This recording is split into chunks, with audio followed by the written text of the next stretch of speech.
At a time ਅਜਿਹਾ ਕੀ ਹੋਇਆ कि एकदम लगे कि झूले चकवाने बहुत ही ज़्यादा जरूरी हो गए, रेहड़ियाँ चकवानियाँ बहुत ही ज़्यादा जरूरी हो गई।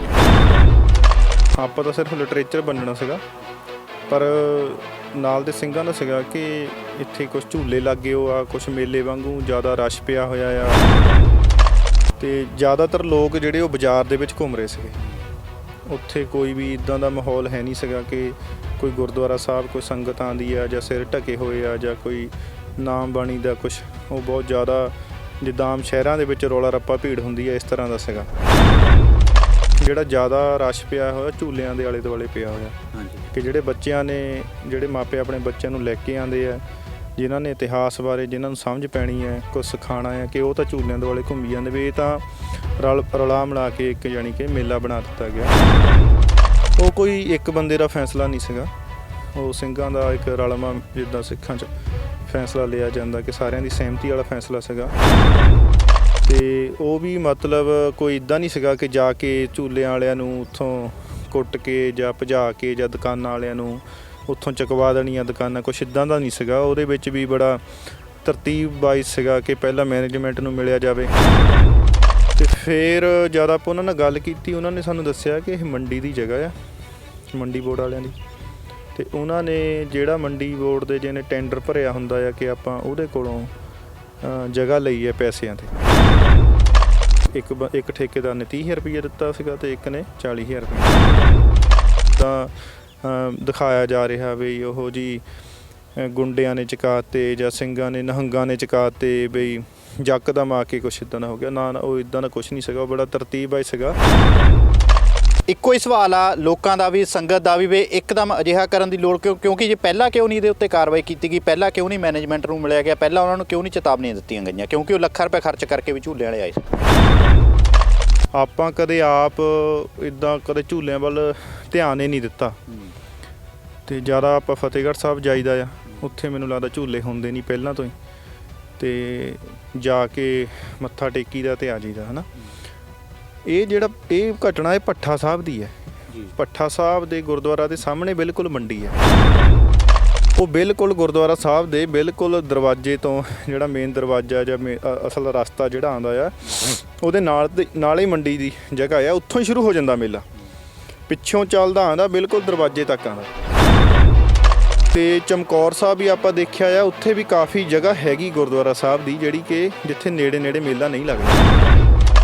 ਫਤਿਹਗੜ੍ਹ ਸਾਹਿਬ ਵੀ ਕੁਛ ਇੱਦਾਂ ਦਾ ਹੈ ਨਹੀਂ ਗਾ, ਝੂਲੇ ਨਹੀਂ ਹੁੰਦੇ। ਅਤੇ ਆਪਾਂ ਪਹਿਲਾਂ ਜ਼ਿਆਦਾ ਫਤਿਹਗੜ੍ਹ ਸਾਹਿਬ ਜਾਂਦੇ ਰਹੇ। ਇੱਥੇ ਅਸੀਂ ਪਹਿਲੀ ਵਾਰ ਮਤਲਬ ਅੱਗੇ ਆਉਂਦੇ ਹਾਂ, ਬਟ ਕਦੇ ਮੇਲੇ 'ਚ ਨਹੀਂ ਆਏ, ਅੱਗੇ ਪਿੱਛੇ ਆਉਂਦੇ। ਠੀਕ ਆ ਕਿ ਦੁਕਾਨਾਂ, ਲੰਗਰ, ਸਪੀਕਰ ਤਾਂ ਪਹਿਲਾਂ ਵੀ ਵੱਜਦੇ ਆ, ਪਰ ਉਹ ਦਿਨ ਪਰ ਦਿਨ ਵਧੀ ਜਾ ਰਿਹਾ, ਮਸਲਾ ਖਰਾਬ ਹੋ ਰਿਹਾ। ਇਹ ਤਾਂ ਇੱਦਾਂ ਕਿ ਜਦ ਜਾਗੇ ਤੁਸੀਂ ਉਦੋਂ ਸਵੇਰਾ ਹੁੰਦਾ। ਅਤੇ ਚਲੋ ਮਹਾਰਾਜ ਨੇ ਕਿਰਪਾ ਕੀਤੀ। ਆਪਾਂ ਇਹ ਕੋਈ ਕਿਸੇ ਦਾ ਨਿੱਜੀ ਨਹੀਂ ਸੀਗਾ ਹੈ ਨਾ। ਜਿਹੜੇ ਉਹਨਾਂ ਨੇ ਝੂਲੇ ਲਏ ਉਹ ਜ਼ਿਆਦਾਤਰ ਨੌਨ ਸਿੱਖ ਆ, ਜਾਂ ਜਿਹੜੇ ਦੁਕਾਨਾਂ ਲਾ ਕੇ ਆਉਂਦੇ ਜ਼ਿਆਦਾਤਰ ਨੌਨ ਸਿੱਖ ਹੁੰਦੇ, ਉਹਨਾਂ ਨੂੰ ਇੰਨਾ ਪਤਾ ਵੀ ਨਹੀਂ ਹੈਗਾ ਆ। ਪਰ ਝੂਲਿਆਂ ਉੱਤੇ ਅਕਸਰ ਦੇਖਿਆ ਗਿਆ ਕਿ ਸਿੱਖਾਂ ਦੇ ਬੱਚੇ ਜਿਹੜੇ ਆ ਉਹ ਝੂਲੇ ਝੂਲ ਰਹੇ ਆ, ਜਾਂ ਜਿਹੜੇ ਉੱਥੇ ਤਰ੍ਹਾਂ ਦਾ ਪਕਵਾਨ ਜਿਹੜਾ ਆ ਉਹ ਵੀ ਸਿੱਖ ਖਾ ਰਹੇ, ਜਿਹੜੀ ਉੱਥੇ ਸੰਗਤ ਆ ਰਹੀ ਹੈਗੀ ਆ, ਦੁਕਾਨਾਂ ਉੱਤੇ ਸ਼ੋਪਿੰਗਾਂ ਵੀ ਸਿੱਖ ਕਰ ਰਹੀ ਆ। ਤਾਂ ਸਜ਼ਾ ਜਿਹੜੀ ਉਹ ਇਕੱਲੀ ਦੁਕਾਨਦਾਰਾਂ ਨੂੰ ਜਿਹੜੀ ਇਹਦੇ ਪ੍ਰਬੰਧ ਦੀ ਜ਼ਿੰਮੇਵਾਰੀ ਆ, ਸੰਗਤ ਦੀ ਜ਼ਿੰਮੇਵਾਰੀ ਹੈ, ਸੰਗਤ ਦੀਆਂ ਭਾਵਨਾਵਾਂ ਦੀ ਜ਼ਿੰਮੇਵਾਰੀ ਹੈ, ਇਹਨੂੰ ਬਰਕਰਾਰ ਰੱਖਣਾ, ਇਹਨੂੰ ਠੀਕ ਰੱਖਣਾ, ਇਹ ਉਹਨਾਂ ਦੀ ਸ਼੍ਰੋਮਣੀ ਕਮੇਟੀ ਦੀ ਜ਼ਿੰਮੇਵਾਰੀ ਬਣਦੀ ਹੁੰਦੀ ਹੈ। ਹੁਣ ਜਦ ਇਹ ਕੋਈ ਜ਼ਿੰਮੇਵਾਰੀ ਨਹੀਂ ਲੈਂਦਾ, ਫਿਰ ਜ਼ਿੰਮੇਵਾਰੀ ਪੈ ਜਾਂਦੀ ਹੈ ਸੰਗਤ ਦੇ ਉੱਤੇ। ਹੁਣ ਸੰਗਤ ਦੇ ਵਿੱਚ ਆਮ ਜ਼ਿਆਦਾਤਰ ਆਪਾਂ ਵੀ ਉੱਥੇ ਸੰਗਤ ਦੇ ਰੂਪ ਵਿੱਚ ਹੀ ਗਏ ਸੀਗੇ ਹੈ ਨਾ। ਹੁਣ ਸਾਰੀ ਸੰਗਤ ਵੀ ਉੱਦਾਂ ਦਾ ਅਸਰ ਨਹੀਂ ਕਰਦੀ ਹੈ ਨਾ, ਸਾਰੀ ਸੰਗਤ ਵੀ ਆਪ ਯਤਨ ਨਹੀਂ ਕਰ ਸਕਦੀ ਹੁੰਦੀ। ਉਹਦਾ ਜਵਾਬ ਇਹ ਆ ਕਿ ਦੇਖੋ ਆਪਾਂ ਇੱਕ ਜਥੇ ਦੇ ਰੂਪ ਵਿੱਚ ਗਏ ਸੀਗੇ, ਸਾਡਾ ਕੋਈ ਇੰਨਾ ਵੱਡਾ ਕਾਫਲਾ ਨਹੀਂ ਹੈਗਾ ਕਿ ਆਪਾਂ ਇੱਕ ਵਾਰ ਦੇ ਵਿੱਚ ਹੀ ਸਾਰੇ ਮਸਲੇ ਹੱਲ ਕਰ ਦਈਏ। ਸਮੱਸਿਆਵਾਂ ਤਾਂ ਬਹੁਤ ਜ਼ਿਆਦਾ ਆ, ਬਹੁਤ ਵੱਡੇ ਸਪੀਕਰ ਲਾ ਕੇ ਸੰਗਤੀ ਰੂਪ ਦੇ ਵਿੱਚ ਟਰੈਕਟਰ ਟਰਾਲੀਆਂ 'ਤੇ ਉੱਥੇ ਜਾਂਦੇ ਆ। ਚਮਕੌਰ ਸਾਹਿਬ ਜਾਣਾ ਆ, ਉਹਨਾਂ ਨੇ ਫਤਿਹਗੜ੍ਹ ਸਾਹਿਬ ਜਾਣਾ ਹੈ ਨਾ। ਉਹ ਆਪਣੇ ਘਰਾਂ ਦੇ ਨਿਆਣੇ ਹੈ, ਨੌਜਵਾਨ ਹੈ, ਪੰਜਾਬੀ ਹੈ, ਸਿੱਖਾਂ ਦੇ ਘਰਾਂ 'ਚ ਜੰਮੇ ਪਲੇ ਆ। ਹੁਣ ਉਹਨਾਂ ਨੂੰ ਜੇ ਤੁਸੀਂ, ਮੈਨੂੰ ਲੱਗਦਾ ਕਿ ਹਜੇ ਤੱਕ ਉਹਨਾਂ ਨੂੰ ਕਿਸੇ ਨੇ ਸਮਝਾਉਣ ਦਾ ਜ਼ਿਆਦਾ ਯਤਨ ਨਹੀਂ ਕੀਤਾ, ਜਾਂ ਫਿਰ ਜਿਨ੍ਹਾਂ ਨੇ ਕੀਤਾ ਆ ਉਹ ਕੁਝ ਕਾਰਨਾਂ ਕਰਕੇ ਉਹਨਾਂ ਸਫਲ ਨਹੀਂ ਹੋ ਸਕਿਆ ਕਿ ਆਪਾਂ ਉਹਨਾਂ ਤੱਕ ਇਹ ਗੱਲ ਪਹੁੰਚਾ ਦਈਏ। ਭਾਵਨਾਵਾਂ ਜਿਹੜੀਆਂ ਉਹ ਸੰਗਤ ਦੀਆਂ ਭਾਵਨਾਵਾਂ ਵੀ ਜੁੜੀਆਂ ਹੁੰਦੀਆਂ ਆ। ਜੇ ਸੰਗਤ ਹੁਣ ਦਰਸ਼ਨ ਕਰਨ ਦੀ ਬਾਅਦ ਵਿੱਚ ਸੰਗਤ ਜਿਹੜੀ ਆ ਉਹ ਦੁਕਾਨਾਂ ਦੇ ਕੇ ਖਰੀਦੋ ਫਰੋਖਤ ਵੀ ਜਿਹੜੀ ਆ ਉਹ ਕਰਨ ਜਾਂਦੀ ਹੈਗੀ ਆ। ਪਰ ਜਿਹੜੀ ਸੰਗਤ ਨੇ ਮੰਨ ਲਓ ਨਹੀਂ ਖਰੀਦੋ ਫਰੋਖਤ ਕਰਨੀ, ਉਹਨਾਂ ਨੂੰ ਵੀ ਜੇ ਮੰਨ ਲਓ ਮੈਂ ਉੱਥੇ ਆਪਣੀ ਭਾਵਨਾ ਸੱਚੀ ਸੁੱਚੀ ਲੈ ਕੇ ਜਾ ਰਿਹਾ ਤਾਂ ਮੈਂ ਸਿੱਧਾ ਗੁਰੂ ਘਰ ਜਾਊਂਗਾ ਤਾਂ ਘਰ ਤੋਂ ਵਾਪਸ ਆਊਂਗਾ, ਮੈਨੂੰ ਦੁਕਾਨਾਂ ਨਾਲ ਫਰਕ ਹੀ ਪੈਣ ਲੱਗਾ। ਇੱਥੇ ਆ ਝੂਲੇ ਲੱਗੇ ਹੋਏ ਆ ਹਨਾ, ਤੇ ਇੱਕ ਉਹ ਜਿਹੜੇ ਰੇੜੀਆਂ ਜਿਹੀਆਂ ਵਾਲੇ ਇੱਕ ਵੇਚਦੇ ਆ, ਉਹ ਮੂੰਹ ਜੇ ਵੇਚਦੇ ਆ, ਇੱਕ ਭੂਕਨੇ ਜੇ ਵੇਚਦੇ ਆ, ਉਹ ਵਿੱਚ ਹੀ ਮੁੰਡੇ ਨੌਜਵਾਨ ਉਹ ਭੂਕਨੇ ਵਜਾ ਰਹੇ ਆ। ਤੇ ਉਹ 1 ਕਿਲੋਮੀਟਰ ਅੱਧਾ ਕਿਲੋਮੀਟਰ ਦਾ ਸਫ਼ਰ ਤੈਅ ਕਰਨਾ ਹੀ ਉਹ ਸੰਗਤ ਲਈ ਬਹੁਤ ਔਖਾ ਹੋ ਜਾਂਦਾ। ਪਰ ਜਿਹੜੇ ਲੋਕ ਸਿਰਫ ਮੇਲੇ ਕਰਕੇ ਆਉਂਦੇ ਆ ਨਾ, ਉਹ ਕੀ ਕਰਦੇ ਉਹ ਰਾਸਤੇ ਦੇ ਵਿੱਚ ਇੰਨਾ ਰਸ਼ ਹੋ ਜਾਂਦਾ, ਇੰਨਾ ਸ਼ੋਰ ਸ਼ਰਾਬਾ ਹੋ ਜਾਂਦਾ ਕਿ ਉਹ ਸੰਗਤ ਨੂੰ ਪਰੇਸ਼ਾਨੀ ਆਉਂਦੀ ਹੈ।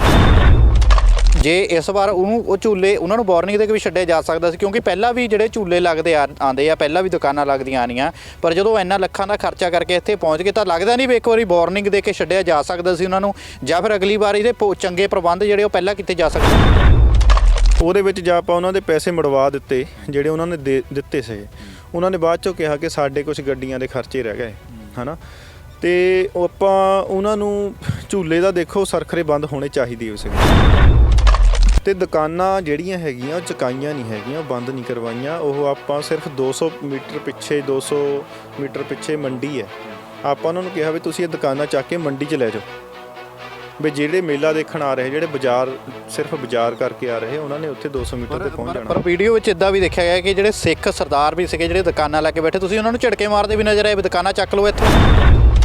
ਤੇ ਜਦ ਆਪਾਂ ਉਹਨਾਂ ਨੂੰ ਪਹਿਲਾਂ ਕਿਹਾ ਤੇ ਉਹਨਾਂ ਨੇ ਉਹ ਗੱਲ ਗੋਲੀ ਨਹੀਂ, ਤੇ ਜਦ ਫਿਰ ਗੱਲ ਗੋਲੀ ਨਹੀਂ ਹੈਗੀ। ਹੁਣ ਸਾਨੂੰ ਨਹੀਂ ਪਤਾ ਉਹ ਵੀਡੀਓ ਕਿਹਨੇ ਬਣਾਈ, ਹੁਣ ਪਹਿਲਾਂ ਵਾਲੀ ਵੀਡੀਓ ਸ਼ਾਇਦ ਨਹੀਂ ਬਣੀ ਹੋਗੀ ਕਿ ਜਦ ਆਪਾਂ ਉਹਨਾਂ ਨੂੰ ਬੇਨਤੀ ਕਰ ਰਹੇ ਹਾਂ ਵੀ ਭਾਈ ਇੱਥੋਂ ਚੱਕ ਲਓ, ਤੇ ਫਿਰ ਗਾਲਾਂ ਤਾਂ ਕਿਸੇ ਨੂੰ ਨਹੀਂ ਕੱਢੀਆਂ, ਸਿਰਫ ਇਹ ਹੈ ਵੀ ਥੋੜਾ ਆਵਾਜ਼ ਫਿਰ ਭਾਰੀ ਕਰਨੀ ਪਈ ਸਾਨੂੰ, ਤੇ ਉਹਨਾਂ ਨੇ ਆਪ ਜਕਾਰੇ ਛੱਡੇ ਤੇ ਆਪ ਉਹ ਦੁਕਾਨਾਂ ਪਿੱਛੇ ਲੈ ਗਏ। ਪਰ ਬਾਈ ਗੱਲ ਕਰ ਲਈਏ ਤਾਂ ਦੁਕਾਨਾਂ ਜਿਹੜੀਆਂ ਉੱਥੇ ਕੁਝ ਜਿਹਨਾਂ ਨੇ ਛੋਟੀ ਮੋਟੀਆਂ ਦੁਕਾਨਾਂ ਜਾਂ ਇਸ ਤਰ੍ਹਾਂ ਬੈਠੇ ਹੋਏ ਸੀ ਉਹਨਾਂ ਤੇ ਚਕਵਾ ਦਿੱਤੀਆਂ, ਪਰ ਗੁਰਦੁਆਰੇ ਦੀ ਹਦੂਦ ਦੇ ਨਾਲ ਜਿਹੜੀਆਂ ਵੱਡੀਆਂ ਦੁਕਾਨਾਂ ਸੀ ਉਹ ਤਾਂ ਉਸੇ ਤਰ੍ਹਾਂ ਲੱਗੀਆਂ ਹੋਈਆਂ ਸੀ, ਤੇ ਕਈ ਜਿਹੜੇ ਉੱਥੇ ਦੁਕਾਨਦਾਰ ਇਹ ਵੀ ਦੁਹਾਈ ਪਾਉਂਦੇ ਸੀਗੇ ਵੀ ਸਾਡੀਆਂ ਚਕਵਾਤੀਆਂ, ਤੇ ਜਿਹੜੇ ਦੁਕਾਨ ਗੁਰਦੁਆਰਾ ਸਾਹਿਬ ਦੇ ਬਿਲਕੁਲ ਨਾਲ ਵੱਡੇ ਸ਼ਾਪਿੰਗ ਮਾਲ ਬਣੇ ਸੀ ਉਹਨਾਂ ਨੂੰ ਕਿਸੇ ਨੇ ਹੱਥ ਨਹੀਂ ਪਾਇਆ। ਅਸੀਂ ਉਹਨਾਂ ਨੂੰ ਇੱਕ ਵਾਰ ਹੋਕਾ ਜ਼ਰੂਰ ਦਿੱਤਾ ਕਿ ਭਾਈ ਸਾਰੀਆਂ ਦੁਕਾਨਾਂ ਬੰਦ ਕਰੋ। ਆਪਾਂ ਆਪਣੇ ਤੌਰ ਤੇ ਸੰਗਤ ਨੂੰ ਵੀ ਬੇਨਤੀ ਕੀਤੀ ਕਿ ਇਹ ਸਿਰਫ ਸਾਡੇ ਕਰਨੇ ਦਾ ਕੰਮ ਨਹੀਂ ਹੈਗਾ, ਇਹ ਸਾਰਿਆਂ ਦੇ ਰਲ ਕੇ ਕਰਨੇ ਦਾ ਕੰਮ ਹੈ। ਹੁਣ ਕੁਛ ਇਹ ਵੀ ਸਾਨੂੰ ਕਿਹਾ ਆ ਕਿ ਤੁਸੀਂ ਚਮਕੌਰ ਸਾਹਿਬ ਵੀ ਤੁਸੀਂ ਕਰਾਓ, ਤੁਸੀਂ ਲੰਗਰ ਵੀ ਬੰਦ ਕਰਾਓ, ਤੁਸੀਂ ਫਤਿਹਗੜ੍ਹ ਸਾਹਿਬ ਵੀ ਕਰਾਓ, ਤੁਸੀਂ ਗੋਲਕਾਂ ਵੀ ਚਕਵਾ ਦਿਓ, ਤੁਸੀਂ ਵੱਡੇ ਸਪੀਕਰ ਵੀ ਉਠਾ ਦਿਓ। ਇਹ ਭਾਈ ਇਹ ਹੁੰਦੀ ਸਮਰੱਥਾ ਦੀ ਗੱਲ, ਜਿਹੜੀ ਜਿੰਨੀ ਸਮਰੱਥਾ ਆ ਉਹ ਉਨਾ ਹੀ ਕੰਮ ਕਰ ਸਕਦਾ। ਕੱਟੜਾ ਥੱਲੇ ਕਮੈਂਟ ਆਏ ਵੀ ਤਾਲੀਬਾਨ ਵਾਂਗੂ ਜਿਹੜਾ ਇਹ ਕਰ ਰਹੇ ਆ, ਜੇ ਸਿੱਖਾਂ ਦਾ ਰਾਜ ਆ ਗਿਆ ਤਾਂ ਲੋਕਾਂ ਨੂੰ ਤੁਸੀਂ ਰੋਟੀ ਨਹੀਂ ਖਾਣ ਦਓਗੇ, ਇਸ ਤਰ੍ਹਾਂ ਦਾ ਤਾਲੀਬਾਨੀ ਸੋਚਦੇ ਹੁੰਦੇ ਤੇ ਅਸੀਂ ਫਿਰ ਕੋਈ ਠੇਕੇਦਾਰ ਨੂੰ ਨਹੀਂ ਸੀ ਪੁੱਛਣਾ ਵੀ ਭਾਈ ਤੈਂ ਇਹਨਾਂ ਤੋਂ ਕਿੰਨੇ ਪੈਸੇ ਲਿਓ, ਜੇ ਇਹਨਾਂ ਦੇ ਪੈਸੇ ਮੋੜ, ਫਿਰ ਤਾਂ ਅਸੀਂ ਦੂਜੇ ਤਰੀਕੇ ਚਕਾਉਂਦੇ ਡਾਂਗ ਨਾਲ ਹਨਾ। ਸਮਰੱਥਵਾਦ ਦੇਖ ਰਹੇ ਸਰੋਤਿਆਂ ਦਾ ਇੱਕ ਵਾਰ ਫਿਰ ਤੋਂ ਸਵਾਗਤ ਹੈ ਜੀ। ਮੈਂ ਅਮਨਦੀਪ ਸਿੰਘ ਗੜੀ। ਪਿਛਲੇ ਦਿਨੀ ਤੁਸੀਂ ਦੇਖਿਆ ਕਿ ਇੱਕ ਸਿੰਘ ਵੱਲੋਂ ਜਿਹੜਾ ਆ ਸੋਗ ਸਭਾ ਦੇ ਚੱਲਦੇ ਆ ਗੁਰਦੁਆਰਾ ਭੱਠਾ ਸਾਹਿਬ ਦੇ ਕੋਲੋਂ ਝੂਲੇ ਚਕਵਾਏ ਗਏ, ਰੇੜੀਆਂ ਜਿਹੜੀਆਂ ਉਹ ਚਕਵਾਈਆਂ ਗਈਆਂ, ਤੇ ਨਾਲ ਜਿਹੜੇ ਮੂੰਹ ਤੇ ਭੂਤ ਦੇ ਟਾਈਪ ਜਿਹੜੇ ਆ ਉਹ ਮਾਸਕ ਜਿਹੇ ਆਉਂਦੇ ਸੀਗੇ ਉਹਨਾਂ ਨੂੰ ਜਿਹੜਾ ਚਕਵਾਇਆ ਗਿਆ। ਕਾਫੀ ਵੱਡੇ ਲੈਵਲ ਦੇ ਉੱਤੇ ਵੀਡੀਓ ਵੀ ਜਿਹੜੀ ਆ ਉਹ ਵਾਇਰਲ ਹੋਈ ਹੈਗੀ ਆ। ਆਖਿਰ ਕਿਉਂ ਜਿਹੜਾ ਅਜਿਹਾ ਉਹਨਾਂ ਵੱਲੋਂ ਕੀਤਾ ਗਿਆ ਹੈਗਾ? ਰੁਜ਼ਗਾਰ ਕਰਨ, ਰੋਟੀ ਦੀ ਕਿਰਤ ਕਰਨ ਲਈ ਉੱਥੇ ਜਿਹੜੇ ਆ ਕੁਝ ਗਰੀਬ ਮਜ਼ਦੂਰ ਜਿਹੜੇ ਬੈਠੇ ਹੋਏ ਸੀ, ਪਰ ਉਹਨਾਂ ਦੀਆਂ ਰੇੜੀਆਂ ਚਕਵਾਉਣੀਆਂ, ਝੂਲੇ ਵਾਲਿਆਂ ਦਾ ਲੱਖਾਂ ਰੁਪਏ ਦਾ ਖਰਚ ਹੋਇਆ, ਉਹਨਾਂ ਦੇ ਝੂਲੇ ਚਕਵਾਉਣੇ ਕਿੰਨਾ ਕੁ ਵਾਜਬ ਸੀ, ਉਹ ਸਾਰੀ ਗੱਲਬਾਤ ਜਾਣਨ ਦੀ ਸਾਡੇ ਨਾਲ ਸਿੰਘ ਸਾਹਿਬਾਨ ਮੌਜੂਦ ਨੇ। ਸਾਰੀ ਗੱਲਬਾਤ ਕਰਾਂਗੇ ਇਹਨਾਂ ਦੇ ਨਾਲ, ਸਾਰਾ ਕੁਝ ਜਾਣਾਂਗੇ ਕਿ ਜਿਹੜਾ ਆ ਇੱਕਦਮ ਐਟ ਏ ਟਾਈਮ ਅਜਿਹਾ ਕੀ ਹੋ ਗਿਆ ਕਿ ਉਹਨਾਂ ਗਰੀਬਾਂ ਦੀ ਰੋਟੀ ਉੱਤੇ ਜਿਹੜੀ ਆ ਲੱਤ ਮਾਰਨੀ ਪੈ ਗਈ। ਸੋ ਸਵਾਗਤ ਕਰਦੇ ਆ। ਵਾਹਿਗੁਰੂ ਜੀ ਕਾ ਖਾਲਸਾ, ਵਾਹਿਗੁਰੂ ਜੀ ਕੀ ਫਤਿਹ। ਵਾਹਿਗੁਰੂ ਜੀ ਕਾ ਖਾਲਸਾ, ਵਾਹਿਗੁਰੂ ਜੀ ਕੀ ਫਤਿਹ। ਖਾਲਸਾ ਜੀ, ਸਭ ਤੋਂ ਪਹਿਲਾ ਸਵਾਲ ਮੇਰਾ ਇਹੀ ਹੈ ਕਿ ਐਟ ਏ ਟਾਈਮ ਅਜਿਹਾ ਕੀ ਹੋਇਆ ਕਿ ਇੱਕਦਮ ਲੱਗਿਆ ਕਿ ਝੂਲੇ ਚਕਵਾਉਣੇ ਬਹੁਤ ਹੀ ਜ਼ਿਆਦਾ ਜ਼ਰੂਰੀ ਹੋ ਗਏ, ਰੇੜੀਆਂ ਚਕਵਾਉਣੀਆਂ ਬਹੁਤ ਹੀ ਜ਼ਿਆਦਾ ਜ਼ਰੂਰੀ ਹੋ ਗਈਆਂ? ਆਪਾਂ ਨਵਾਂ ਸ਼ਹਿਰ ਤੋਂ ਮੇਰੀ ਪੀਰੀ ਸੇਵਾ ਦਲ ਤੋਂ ਉੱਥੇ ਸੰਗਤ ਵਿੱਚ ਕੁਝ ਲਿਟਰੇਚਰ ਵੰਡਣ ਵਾਸਤੇ ਸਿੰਘ ਗਏ ਸੀਗੇ। ਉੱਥੇ ਰੋਪੜ ਦੇ ਇਲਾਕੇ ਦੇ ਵੀ ਸਿੰਘ ਸਾਡੇ ਨਾਲ ਜਿਹੜੇ ਜੁੜੇ ਹੋਏ ਆ ਉਹ ਵੀ ਉੱਥੇ ਸੀਗੇ। ਤੇ ਜਦੋਂ ਆਪਾਂ ਉੱਥੇ ਗਏ ਤਾਂ ਆਪਾਂ ਤਾਂ ਸਿਰਫ ਲਿਟਰੇਚਰ ਵੰਡਣਾ ਸੀਗਾ, ਪਰ ਨਾਲ ਦੇ ਸਿੰਘਾਂ ਦਾ ਸੀਗਾ ਕਿ ਇੱਥੇ ਕੁਝ ਝੂਲੇ ਲੱਗੇ ਹੋ ਆ, ਕੁਝ ਮੇਲੇ ਵਾਂਗੂ ਜ਼ਿਆਦਾ ਰਸ਼ ਪਿਆ ਹੋਇਆ ਆ, ਤੇ ਬਹੁਤ ਜ਼ਿਆਦਾ ਰੌਲਾ ਰੱਪਾ ਆ। ਤੇ ਜ਼ਿਆਦਾਤਰ ਲੋਕ ਜਿਹੜੇ ਉਹ ਬਾਜ਼ਾਰ ਦੇ ਵਿੱਚ ਘੁੰਮ ਰਹੇ ਸੀਗੇ। ਉੱਥੇ ਕੋਈ ਵੀ ਇਦਾਂ ਦਾ ਮਾਹੌਲ ਹੈ ਨਹੀਂ ਸੀਗਾ ਕਿ ਕੋਈ ਗੁਰਦੁਆਰਾ ਸਾਹਿਬ ਕੋਈ ਸੰਗਤ ਆਉਂਦੀ ਆ ਜਾਂ ਸਿਰ ਢਕੇ ਹੋਏ ਆ ਜਾਂ ਕੋਈ ਨਾਮ ਬਾਣੀ ਦਾ ਕੁਝ, ਉਹ ਬਹੁਤ ਜ਼ਿਆਦਾ ਜਿੱਦਾਂ ਆਮ ਸ਼ਹਿਰਾਂ ਦੇ ਵਿੱਚ ਰੌਲਾ ਰੱਪਾ ਭੀੜ ਹੁੰਦੀ ਹੈ ਇਸ ਤਰ੍ਹਾਂ ਦਾ ਸੀਗਾ। ਤੇ ਉਹਦੇ ਵਿੱਚ ਸਿੰਘਾਂ ਨੇ ਕਿਹਾ ਕਿ ਜਿਹੜਾ ਜ਼ਿਆਦਾ ਰਸ਼ ਪਿਆ ਹੋਇਆ ਝੂਲਿਆਂ ਦੇ ਆਲੇ ਦੁਆਲੇ ਪਿਆ ਹੋਇਆ, ਹਾਂਜੀ, ਕਿ ਜਿਹੜੇ ਬੱਚਿਆਂ ਨੇ, ਜਿਹੜੇ ਮਾਪੇ ਆਪਣੇ ਬੱਚਿਆਂ ਨੂੰ ਲੈ ਕੇ ਆਉਂਦੇ ਆ, ਜਿਨ੍ਹਾਂ ਨੇ ਇਤਿਹਾਸ ਬਾਰੇ ਜਿਨ੍ਹਾਂ ਨੂੰ ਸਮਝ ਪੈਣੀ ਹੈ, ਕੁਝ ਸਿਖਾਉਣਾ ਹੈ, ਕਿ ਉਹ ਤਾਂ ਝੂਲਿਆਂ ਦੇ ਦੁਆਲੇ ਘੁੰਮੀ ਜਾਂਦੇ ਵੀ ਇਹ ਤਾਂ ਰਲਾ ਮਿਲਾ ਕੇ ਇੱਕ ਜਾਣੀ ਕਿ ਮੇਲਾ ਬਣਾ ਦਿੱਤਾ ਗਿਆ ਵੀ ਆਪਾਂ ਨੂੰ ਇਹ ਚੁਕਾਉਣੇ ਚਾਹੀਦੇ ਜੀ। ਉਹ ਕੋਈ ਇੱਕ ਬੰਦੇ ਦਾ ਫੈਸਲਾ ਨਹੀਂ ਸੀਗਾ, ਉਹ ਸਿੰਘਾਂ ਦਾ ਇੱਕ ਰਲਮਾ ਜਿੱਦਾਂ ਸਿੱਖਾਂ 'ਚ ਫੈਸਲਾ ਲਿਆ ਜਾਂਦਾ ਕਿ ਸਾਰਿਆਂ ਦੀ ਸਹਿਮਤੀ ਵਾਲਾ ਫੈਸਲਾ ਸੀਗਾ। ਤੇ ਉਹ ਵੀ ਮਤਲਬ ਕੋਈ ਇੱਦਾਂ ਨਹੀਂ ਸੀਗਾ ਕਿ ਜਾ ਕੇ ਝੂਲਿਆਂ ਵਾਲਿਆਂ ਨੂੰ ਉੱਥੋਂ ਕੁੱਟ ਕੇ ਜਾਂ ਭਜਾ ਕੇ ਜਾਂ ਦੁਕਾਨਾਂ ਵਾਲਿਆਂ ਨੂੰ ਉੱਥੋਂ ਚੁਕਵਾ ਦੇਣੀਆਂ ਦੁਕਾਨਾਂ, ਕੁਛ ਇੱਦਾਂ ਦਾ ਨਹੀਂ ਸੀਗਾ। ਉਹਦੇ ਵਿੱਚ ਵੀ ਬੜਾ ਤਰਤੀਬ ਵਾਈਜ਼ ਸੀਗਾ ਕਿ ਪਹਿਲਾਂ ਮੈਨੇਜਮੈਂਟ ਨੂੰ ਮਿਲਿਆ ਜਾਵੇ। ਜਦੋਂ ਆਪਾਂ ਮੈਨੇਜਰ ਦੇ ਕੋਲ ਗਏ ਤਾਂ ਉੱਥੇ ਮੈਨੇਜਰ ਨਹੀਂ, ਸਾਨੂੰ ਮਿਲਿਆ ਨਹੀਂ ਹੈਗਾ ਨਾ। ਉਹਨਾਂ ਦੇ ਨਾਲ ਫੋਨ 'ਤੇ ਸੰਪਰਕ ਕਰਨ ਦੀ ਕੋਸ਼ਿਸ਼ ਕੀਤੀ ਪਰ ਉਹ ਉੱਥੇ ਹੈ ਨਹੀਂ ਸੀਗੇ, ਉਹਨਾਂ ਨਾਲ ਗੱਲ ਵੀ ਹੋਈ ਨਹੀਂ ਫੋਨ 'ਤੇ। ਤੇ ਚਲੋ ਫਿਰ ਸਿੰਘਾਂ ਨੇ ਕਿਹਾ ਵੀ ਆਪਾਂ ਚਲੋ ਉਹਨਾਂ ਨੂੰ ਜਿਹੜੇ ਝੂਲਿਆਂ ਵਾਲੇ ਆਪਾਂ ਉਹਨਾਂ ਨੂੰ ਜਾ ਕੇ ਪੁੱਛਦੇ ਹਾਂ, ਹੈ ਨਾ, ਕਿ ਤੁਹਾਨੂੰ ਇੱਥੇ ਕਿਹਨੇ ਪਰਮਿਸ਼ਨ ਦਿੱਤੀ ਆ ਜਾਂ ਕਮੇਟੀ ਨੇ ਦਿੱਤੀ ਆ ਜਾਂ ਤੁਸੀਂ ਆਪਣੀ ਮਰਜ਼ੀ ਨਾਲ ਆਏ ਆ। ਵੀ ਜੇ ਕਮੇਟੀ ਨੇ ਦਿੱਤੀ ਆ ਫਿਰ ਤਾਂ ਚਲੋ ਆਪਾਂ ਸ਼੍ਰੋਮਣੀ ਕਮੇਟੀ ਨੂੰ ਕਹਿ ਸਕਦੇ ਮੈਨੇਜਰ ਨੂੰ, ਹੈ ਨਾ, ਕਿ ਤੁਸੀਂ ਇੱਥੋਂ ਚੁਕਵਾ ਦਿਓ। ਤੇ ਫਿਰ ਜਦ ਆਪਾਂ ਉਹਨਾਂ ਨਾਲ ਗੱਲ ਕੀਤੀ, ਉਹਨਾਂ ਨੇ ਸਾਨੂੰ ਦੱਸਿਆ ਕਿ ਇਹ ਮੰਡੀ ਦੀ ਜਗ੍ਹਾ ਆ, ਮੰਡੀ ਬੋਰਡ ਵਾਲਿਆਂ ਦੀ। ਤੇ ਉਹਨਾਂ ਨੇ ਜਿਹੜਾ ਮੰਡੀ ਬੋਰਡ ਦੇ ਜਿਹਨੇ ਟੈਂਡਰ ਭਰਿਆ ਹੁੰਦਾ ਆ ਕਿ ਆਪਾਂ ਉਹਦੇ ਕੋਲੋਂ ਜਗ੍ਹਾ ਲਈ ਹੈ ਪੈਸਿਆਂ 'ਤੇ ਜੀ, ਵੀ ਉਹ 30,000 ਤੇ ਕੁਛ 40,000 ਵਾਲੇ ਕੁਛ ਇੱਦਾਂ ਦੇ ਬੰਦੇ ਸੀਗੇ। ਇੱਕ ਠੇਕੇਦਾਰ ਨੇ 30,000 ਰੁਪਈਆ ਦਿੱਤਾ ਸੀਗਾ ਤੇ ਇੱਕ ਨੇ 40,000 ਰੁਪਈਆ। ਤਾਂ ਕਰਕੇ ਉਹ ਕੋਈ ਯਕਦਮ ਇੱਦਾਂ ਦਾ ਫੈਸਲਾ ਨਹੀਂ ਸੀਗਾ ਕਿ ਉਹ ਜਿੱਦਾਂ ਦਿਖਾਇਆ ਜਾ ਰਿਹਾ ਵੀ ਉਹ ਜੀ ਗੁੰਡਿਆਂ ਨੇ ਚੁਕਾਤੇ ਜਾਂ ਸਿੰਘਾਂ ਨੇ ਨਿਹੰਗਾਂ ਨੇ ਚੁਕਾਤੇ, ਬਈ ਯਕਦਮ ਆ ਕੇ ਕੁਛ ਇੱਦਾਂ ਦਾ ਹੋ ਗਿਆ। ਨਾ ਉਹ ਇੱਦਾਂ ਦਾ ਕੁਛ ਨਹੀਂ ਸੀਗਾ, ਉਹ ਬੜਾ ਤਰਤੀਬ ਵਾਈਜ਼ ਸੀਗਾ। ਇਹ ਜਦ ਘਟਨਾ ਵਾਪਰੀ ਹੈ ਜਾਣੀ ਕਿ ਉਹ ਸਵੇਰ ਤੋਂ ਹੀ ਇਹ ਗੱਲ ਵਿਚਾਰੀ ਗਈ ਸੀਗੀ ਤੇ ਲਗਭਗ ਉਹਦਾ ਦੁਪਹਿਰ ਨੂੰ ਅਮਲ ਸ਼ੁਰੂ ਕੀਤਾ ਸੀਗਾ। ਤੇ ਉਹ ਵੀ ਤਰਤੀਬ ਵਾਈਜ਼, ਮਤਲਬ ਪਹਿਲਾਂ ਮੈਨੇਜਰ ਨੂੰ ਮਿਲਣ ਦੀ ਕੋਸ਼ਿਸ਼ ਕੀਤੀ ਕਿ ਨਹੀਂ ਮਿਲਿਆ, ਫਿਰ ਸਿੱਧਾ ਝੂਲਿਆਂ ਵਾਲਿਆਂ ਨੂੰ ਔਰ ਦੁਕਾਨਾਂ ਵਾਲਿਆਂ ਨੂੰ ਕੁਛ ਵੀ ਨਹੀਂ ਕਿਹਾ ਆਪਾਂ ਪਹਿਲਾਂ। ਭਾਜੀ ਸਵਾਲ ਇੱਥੇ ਖੜਾ ਹੁੰਦਾ ਆ, ਤੁਸੀਂ ਪਹਿਲਾਂ ਵੀ ਕਈ ਵਾਰ ਸੋਗ ਸਭਾ 'ਚ ਜਾਂਦੇ ਹੋਣੇ ਆ, ਹੋਰ ਵੀ ਤੁਹਾਡੇ ਨਾਲ ਦੇ ਸਿੰਘ ਸਾਰੇ ਜਾਂਦੇ ਹੋਣੇ ਆ। ਪਿਛਲੇ ਲੰਬੇ ਸਮੇਂ ਤੋਂ ਜਿਹੜਾ ਉੱਥੇ ਝੂਲੇ ਵੀ ਲੱਗਦੇ ਆ ਰਹੇ ਆ, ਦੁਕਾਨਾਂ ਵੀ ਲੱਗਦੀਆਂ ਆ ਰਹੀਆਂ ਆ। ਇੱਕੋ ਹੀ ਸਵਾਲ ਆ ਲੋਕਾਂ ਦਾ ਵੀ, ਸੰਗਤ ਦਾ ਵੀ ਇੱਕਦਮ ਅਜਿਹਾ ਕਰਨ ਦੀ ਲੋੜ ਕਿਉਂਕਿ ਜੇ ਪਹਿਲਾਂ ਕਿਉਂ ਨਹੀਂ ਇਹਦੇ ਉੱਤੇ ਕਾਰਵਾਈ ਕੀਤੀ ਗਈ, ਪਹਿਲਾਂ ਕਿਉਂ ਨਹੀਂ ਮੈਨੇਜਮੈਂਟ ਨੂੰ ਮਿਲਿਆ ਗਿਆ, ਪਹਿਲਾਂ ਉਹਨਾਂ ਨੂੰ ਕਿਉਂ ਨਹੀਂ ਚੇਤਾਵਨੀਆਂ ਦਿੱਤੀਆਂ ਗਈਆਂ, ਕਿਉਂਕਿ ਉਹ ਲੱਖਾਂ ਰੁਪਏ ਖਰਚ ਕਰਕੇ ਵੀ ਝੂਲੇ ਵਾਲੇ ਆਏ। ਦੇਖੋ ਅਸਲ ਤਰੀਕਾ ਤਾਂ ਇਹੀ ਹੈ ਕਿ ਜੇ ਇਹ ਮਹੀਨਾ ਪਹਿਲਾਂ ਜਾਂ 15 ਦਿਨ ਪਹਿਲਾਂ ਕੁਝ ਵਿਚਾਰਿਆ ਗਿਆ ਮਸਲਾ ਹੁੰਦਾ, ਫਿਰ ਇਹਦੇ 'ਚ ਹੋਰ ਬਹੁਤ ਹੱਲ ਨਿਕਲਣੇ ਸੀਗੇ ਕਿ ਆਪਾਂ ਪਹਿਲਾਂ ਜਾ ਕੇ ਕਮੇਟੀ ਨੂੰ ਮਿਲ ਲਈਏ। ਪਰ ਜਿੱਦਾਂ ਤੁਸੀਂ ਹੁਣ ਪੁੱਛ ਰਹੇ ਕਿ ਪਹਿਲਾਂ ਵੀ ਤੁਸੀਂ ਸਭਾ ਨੂੰ ਜਾਂਦੇ ਹੋਣੇ ਆ ਤੇ ਹੋਰ ਵੀ ਨਾਲ ਦੇ ਸਿੰਘ ਵੀ ਜਾਂਦੇ ਆ, ਪਰ ਆਪਾਂ ਕਦੇ ਆਪ ਇੱਦਾਂ ਕਦੇ ਝੂਲਿਆਂ ਵੱਲ ਧਿਆਨ ਹੀ ਨਹੀਂ ਦਿੱਤਾ। ਤੇ ਜ਼ਿਆਦਾ ਆਪਾਂ ਫਤਿਹਗੜ੍ਹ ਸਾਹਿਬ ਜਾਈਦਾ ਆ, ਉੱਥੇ ਮੈਨੂੰ ਲੱਗਦਾ ਝੂਲੇ ਹੁੰਦੇ ਨਹੀਂ ਪਹਿਲਾਂ ਤੋਂ ਹੀ, ਤੇ ਜਾ ਕੇ ਮੱਥਾ ਟੇਕੀਦਾ ਤੇ ਆ ਜਾਈਦਾ, ਹੈ ਨਾ। ਇਹ ਘਟਨਾ ਇਹ ਭੱਠਾ ਸਾਹਿਬ ਦੀ ਹੈ। ਭੱਠਾ ਸਾਹਿਬ ਦੇ ਗੁਰਦੁਆਰਾ ਦੇ ਸਾਹਮਣੇ ਬਿਲਕੁਲ ਮੰਡੀ ਹੈ, ਜਾਣੀ ਕਿ ਜੇ ਉਹ ਮੇਲਾ ਜਾਂ ਜਿਹੜੇ ਝੂਲੇ ਕੁਛ ਅੱਧਾ ਕਿਲੋਮੀਟਰ ਅੱਖ-ਬੱਖ ਹੁੰਦੇ, ਹੋਰ ਥੋੜ੍ਹਾ ਸਾਈਡ 'ਤੇ ਹੁੰਦੇ, ਸ਼ਾਇਦ ਇੱਦਾਂ ਦੀ ਨੌਬਤ ਨਾ ਆਉਂਦੀ। ਉਹ ਬਿਲਕੁਲ ਗੁਰਦੁਆਰਾ ਸਾਹਿਬ ਦੇ ਬਿਲਕੁਲ ਦਰਵਾਜ਼ੇ ਤੋਂ, ਜਿਹੜਾ ਮੇਨ ਦਰਵਾਜ਼ਾ ਜਾਂ ਅਸਲ ਰਸਤਾ ਜਿਹੜਾ ਆਉਂਦਾ ਆ, ਉਹਦੇ ਨਾਲ ਹੀ ਮੰਡੀ ਦੀ ਜਗ੍ਹਾ ਆ, ਉੱਥੋਂ ਹੀ ਸ਼ੁਰੂ ਹੋ ਜਾਂਦਾ ਮੇਲਾ। ਪਿੱਛੋਂ ਚੱਲਦਾ ਆਉਂਦਾ ਬਿਲਕੁਲ ਦਰਵਾਜ਼ੇ ਤੱਕ ਆਉਂਦਾ। ਤੇ ਚਮਕੌਰ ਸਾਹਿਬ ਵੀ ਆਪਾਂ ਦੇਖਿਆ ਆ, ਉੱਥੇ ਵੀ ਕਾਫੀ ਜਗ੍ਹਾ ਹੈਗੀ ਗੁਰਦੁਆਰਾ ਸਾਹਿਬ ਦੀ ਜਿਹੜੀ ਕਿ ਜਿੱਥੇ ਨੇੜੇ ਮੇਲਾ ਨਹੀਂ ਲੱਗਦਾ। ਫਤਿਹਗੜ੍ਹ ਸਾਹਿਬ ਵੀ ਕੁਛ ਇੱਦਾਂ ਦਾ ਹੈ ਨਹੀਂ ਗਾ, ਝੂਲੇ ਨਹੀਂ ਹੁੰਦੇ। ਤੇ ਆਪਾਂ ਪਹਿਲਾਂ ਜ਼ਿਆਦਾ ਫਤਿਹਗੜ੍ਹ ਸਾਹਿਬ ਜਾਂਦੇ ਰਹੇ। ਇੱਥੇ ਅਸੀਂ ਪਹਿਲੀ ਵਾਰ ਮਤਲਬ ਅੱਗੇ ਆਨੇ ਆ, ਬਟ ਕਦੇ ਮੇਲੇ 'ਚ ਨਹੀਂ ਆਏ, ਅੱਗੇ ਪਿੱਛੇ ਆਨੇ। ਤੇ ਇਸ ਵਾਰ ਆਪਾਂ ਦੇਖਿਆ ਕਿ ਉਹ ਜਿਹੜਾ ਮੇਲਾ ਅਸਲ ਦੇ ਵਿੱਚ ਮੇਲੇ ਦਾ ਰੂਪ ਹੈ ਉਹ ਜ਼ਿਆਦਾ, ਤਾਂ ਕਰਕੇ ਉਹ ਇਸ ਵਾਰ ਸ਼ੁਰੂ ਹੋਇਆ। ਦੂਜੀ ਗੱਲ ਇਹ ਹੈ ਕਿ ਇਹ ਸਾਨੂੰ ਪਤਾ ਨਹੀਂ ਸੀਗਾ ਕਿੱਥੇ ਮੇਲਾ ਇਸ ਤਰੀਕੇ ਦਾ ਹੋਊਗਾ। ਠੀਕ ਆ ਕਿ ਦੁਕਾਨਾਂ, ਲੰਗਰ, ਸਪੀਕਰ ਤਾਂ ਪਹਿਲਾਂ ਵੀ ਵੱਜਦੇ ਆ, ਪਰ ਉਹ ਦਿਨ ਪਰ ਦਿਨ ਵਧੀ ਜਾ ਰਿਹਾ, ਮਸਲਾ ਖਰਾਬ ਹੋ ਰਿਹਾ। ਤੇ ਇਹਦਾ ਮਤਲਬ ਇਹ ਨਹੀਂ ਹੁੰਦਾ ਕਿ ਜਦ ਤੁਹਾਨੂੰ ਸਮੱਸਿਆ ਸਮਝ ਆ ਗਈ ਕਿ ਉਹਨੂੰ ਹੁਣ ਤੁਸੀਂ ਇਹ ਦੇਖੋ ਕਿ ਪਹਿਲਾਂ ਇਹ ਠੀਕ ਨਹੀਂ ਕੀਤੀ ਗਈ, ਵੀ ਹੁਣ ਆਪਾਂ ਇਹਨੂੰ ਕਾਹਤੋਂ ਠੀਕ ਕਰੀਏ। ਇਹ ਤਾਂ ਇੱਦਾਂ ਕਿ ਜਦ ਜਾਗੇ ਤੁਸੀਂ ਉਦੋਂ ਹੀ ਸਵੇਰਾ ਹੁੰਦਾ। ਤੇ ਚਲੋ ਮਹਾਰਾਜ ਨੇ ਕਿਰਪਾ ਕੀਤੀ। ਆਪਾਂ ਇਹ ਕੋਈ ਕਿਸੇ ਦਾ ਨਿੱਜੀ ਨਹੀਂ ਸੀਗਾ ਹੈ ਨਾ, ਕਿ ਇਹ ਕੁਛ ਆਪਾਂ ਜਿਹੜਾ ਗੁਰਦੁਆਰੇ ਦੀ ਇੱਕ ਮਰਿਆਦਾ ਹੁੰਦੀ ਹੈ ਗੁਰੂ ਘਰ ਦੀ, ਤੇ ਕੁਛ ਸੰਗਤ ਦੀ ਜਿਹੜੀਆਂ ਭਾਵਨਾਵਾਂ ਹੁੰਦੀਆਂ ਉਹ ਬਚੀਆਂ ਰਹਿਣ, ਉਹਨਾਂ ਨੂੰ ਮੱਦੇ ਨਜ਼ਰ ਰੱਖ ਕੇ ਇਹ ਜਿਹੜਾ ਸਟੈਪ ਪੱਟਿਆ ਗਿਆ ਸੀਗਾ ਜੀ। ਮਰਿਆਦਾ ਦੀ ਜਦੋਂ ਆਪਾਂ ਗੱਲ ਕਰ ਲੈਂਦੇ ਆ ਤਾਂ ਜਿਹੜੇ ਉਹਨਾਂ ਨੇ ਝੂਲੇ ਲਏ ਉਹ ਜ਼ਿਆਦਾਤਰ ਨੌਨ ਸਿੱਖ ਆ, ਜਾਂ ਜਿਹੜੇ ਦੁਕਾਨਾਂ ਲਾ ਕੇ ਆਉਂਦੇ ਜ਼ਿਆਦਾਤਰ ਨੌਨ ਸਿੱਖ ਹੁੰਦੇ, ਉਹਨਾਂ ਨੂੰ ਇੰਨਾ ਪਤਾ ਵੀ ਨਹੀਂ ਹੈਗਾ ਆ। ਪਰ ਝੂਲਿਆਂ ਉੱਤੇ ਅਕਸਰ ਦੇਖਿਆ ਗਿਆ ਕਿ ਸਿੱਖਾਂ ਦੇ ਬੱਚੇ ਜਿਹੜੇ ਆ ਉਹ ਝੂਲੇ ਝੂਲ ਰਹੇ ਆ, ਜਾਂ ਜਿਹੜੇ ਉੱਥੇ ਤਰ੍ਹਾਂ ਤਰ੍ਹਾਂ ਦਾ ਪਕਵਾਨ ਜਿਹੜਾ ਆ ਉਹ ਵੀ ਸਿੱਖ ਖਾ ਰਹੇ, ਜਿਹੜੀ ਉੱਥੇ ਸੰਗਤ ਆ ਰਹੀ ਹੈਗੀ ਆ, ਦੁਕਾਨਾਂ ਉੱਤੇ ਸ਼ਾਪਿੰਗਾਂ ਵੀ ਸਿੱਖ ਕਰ ਰਹੀ ਆ, ਤਾਂ ਸਜ਼ਾ ਜਿਹੜੀ ਉਹ ਇਕੱਲੀ ਦੁਕਾਨਦਾਰਾਂ ਨੂੰ ਕਿਉਂ? ਦੇਖੋ, ਅਸਲ ਦੇ ਵਿੱਚ ਜਿਹੜਾ ਪ੍ਰਬੰਧ ਚਲਾਉਣ ਦੀ ਜ਼ਿੰਮੇਵਾਰੀ ਜਿਨ੍ਹਾਂ ਨੇ ਲਈ ਉਹ ਇੱਕ ਸੰਸਥਾ ਆ ਸਾਡੇ ਸਾਹਮਣੇ ਹੈਗੀ ਆ, ਉਹ ਸ਼੍ਰੋਮਣੀ ਗੁਰਦੁਆਰਾ ਪ੍ਰਬੰਧਕ ਕਮੇਟੀ। ਜਿਹੜੀ ਗੁਰੂ ਦਰ ਦੀ ਮਰਿਆਦਾ ਹੁੰਦੀ ਹੈ ਕਾਇਮ ਰੱਖਣੀ, ਇਹ ਵੀ ਉਹਨਾਂ ਦੀ ਜ਼ਿੰਮੇਵਾਰੀ ਹੈ।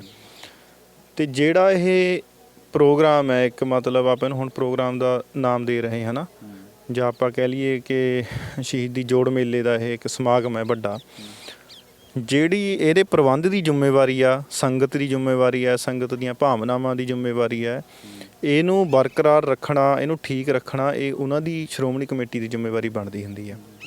ਉਹਦੇ ਵਿੱਚ ਉਹਨਾਂ ਨੇ ਪਹਿਲਾਂ ਦੇਖਣਾ ਹੁੰਦਾ ਕਿ ਇੱਥੇ ਦੁਕਾਨਾਂ ਨਾ ਲੱਗਣ, ਇੱਥੇ ਝੂਲੇ ਨਾ ਲੱਗਣ, ਇੱਥੇ ਨੌਜਵਾਨ ਪ੍ਰਸ਼ਾਸਨ ਨਾਲ ਗੱਲ ਕਰਨ ਕਿ ਨੌਜਵਾਨ ਇੱਥੇ ਵੱਡੇ ਸਪੀਕਰ ਲਾ ਕੇ ਨਾ ਆਉਣ, ਹੈ ਨਾ। ਜਿੱਥੇ ਆਪਾਂ ਦੇਖਦੇ ਹਾਂ ਕਿ ਉਹ ਗੁਰਦੁਆਰੇ ਦੀ ਹਦੂਦ ਤੋਂ ਕੁਛ ਥੋੜ੍ਹੀ ਦੂਰ ਅੱਗੇ ਇੱਕ ਨਾਕੇ ਲੱਗਦੇ ਆ, ਜਦੋਂ ਨਾਕੇ ਲੱਗੇ ਹੁੰਦੇ ਆ ਤਾਂ ਉੱਥੋਂ ਪੁਲਿਸ ਵਾਲੇ ਜਾਂ ਪ੍ਰਸ਼ਾਸਨ ਜਾਂ ਕੁਛ ਸਿੰਘਾਂ ਦੀ ਜ਼ਿੰਮੇਵਾਰੀ ਲਾ ਕੇ ਉਹ ਇਹ ਕਹਿ ਸਕਦੇ ਕਿ ਭਾਈ ਜਿਨ੍ਹਾਂ ਨੇ ਵੱਡੇ ਸਪੀਕਰ ਲਾਇਓ ਆ, ਤੁਸੀਂ ਇਹਨਾਂ ਨੂੰ ਜ਼ਿਆਦਾ ਪਿੱਛੇ ਕਰ ਦਿਓ, ਤਾਂ ਕਿ ਸੰਗਤ ਦੇ ਕੰਨਾਂ ਵਿੱਚ ਜਿਹੜਾ ਉਹ ਸ਼ੋਰ ਪ੍ਰਦੂਸ਼ਣ ਹੈ ਉਹਦਾ ਕੋਈ ਅਸਰ ਨਾ ਹੋਵੇ। ਹੁਣ ਜਦ ਇਹ ਕੋਈ ਜ਼ਿੰਮੇਵਾਰੀ ਨਹੀਂ ਲੈਂਦਾ, ਫਿਰ ਜ਼ਿੰਮੇਵਾਰੀ ਪੈ ਜਾਂਦੀ ਹੈ ਸੰਗਤ ਦੇ ਉੱਤੇ। ਹੁਣ ਸੰਗਤ ਦੇ ਵਿੱਚ ਆਮ ਜ਼ਿਆਦਾਤਰ ਆਪਾਂ ਵੀ ਉੱਥੇ ਸੰਗਤ ਦੇ ਰੂਪ ਵਿੱਚ ਹੀ ਗਏ ਸੀਗੇ ਹੈ ਨਾ। ਹੁਣ ਸਾਰੀ ਸੰਗਤ ਵੀ ਉੱਦਾਂ ਦਾ ਅਸਰ ਨਹੀਂ ਕਰਦੀ ਹੈ ਨਾ, ਸਾਰੀ ਸੰਗਤ ਵੀ ਆਪ ਯਤਨ ਨਹੀਂ ਕਰ ਸਕਦੀ ਹੁੰਦੀ। ਕੁਛ ਬੰਦੇ ਜਿਹੜੇ ਕੁਛ ਇਕੱਠ ਦੇ ਰੂਪ 'ਚ ਗਏ ਹੁੰਦੇ ਆ, ਉਹ ਇੱਦਾਂ ਦਾ ਕੁਛ ਫੈਸਲਾ ਲੈ ਸਕਦੇ ਹੁੰਦੇ ਆ। ਦੂਜੀ ਗੱਲ ਇਹ ਹੈ ਕਿ ਜਿਹੜੀ ਤੁਸੀਂ ਕਿਹਾ ਕਿ ਜਿਹੜੀਆਂ ਦੁਕਾਨਾਂ ਵਾਲੇ ਸਿਰਫ ਉਹਨਾਂ ਪਰ ਕਾਹਤੋਂ ਗੱਲ ਆਈ, ਲੰਗਰਾਂ ਵਾਲਿਆਂ ਦੇ ਕਾਹਤੋਂ ਨਹੀਂ ਆਈ ਹੈ ਨਾ, ਉਹਦਾ ਜਵਾਬ ਇਹ ਆ ਕਿ ਦੇਖੋ, ਆਪਾਂ ਇੱਕ ਜਥੇ ਦੇ ਰੂਪ ਵਿੱਚ ਗਏ ਸੀਗੇ, ਸਾਡਾ ਕੋਈ ਇੰਨਾ ਵੱਡਾ ਕਾਫਲਾ ਨਹੀਂ ਹੈਗਾ ਕਿ ਆਪਾਂ ਇੱਕ ਵਾਰ ਦੇ ਵਿੱਚ ਹੀ ਸਾਰੇ ਮਸਲੇ ਹੱਲ ਕਰ ਦਈਏ। ਸਮੱਸਿਆਵਾਂ ਤਾਂ ਬਹੁਤ ਜ਼ਿਆਦਾ ਆ, ਸਮੱਸਿਆਵਾਂ ਤਾਂ ਸਾਡੇ ਆਪਣੇ ਨੌਜਵਾਨਾਂ ਦੀਆਂ ਵੀ ਹੈਗੀਆਂ ਕਿ ਜਿਹੜੇ ਬਹੁਤ ਵੱਡੇ ਵੱਡੇ ਸਪੀਕਰ ਲਾ ਕੇ ਸੰਗਤੀ ਰੂਪ ਦੇ ਵਿੱਚ ਟਰੈਕਟਰ ਟਰਾਲੀਆਂ 'ਤੇ ਉੱਥੇ ਜਾਂਦੇ ਆ, ਚਮਕੌਰ ਸਾਹਿਬ ਜਾਣਾ ਆ, ਉਹਨਾਂ ਨੇ ਫਤਿਹਗੜ੍ਹ ਸਾਹਿਬ ਜਾਣਾ ਹੈ ਨਾ। ਉਹ ਆਪਣੇ ਘਰਾਂ ਦੇ ਨਿਆਣੇ ਆ, ਨੌਜਵਾਨ ਹੈ, ਪੰਜਾਬੀ ਹੈ, ਸਿੱਖਾਂ ਦੇ ਘਰਾਂ 'ਚ ਜੰਮੇ ਪਲੇ ਆ।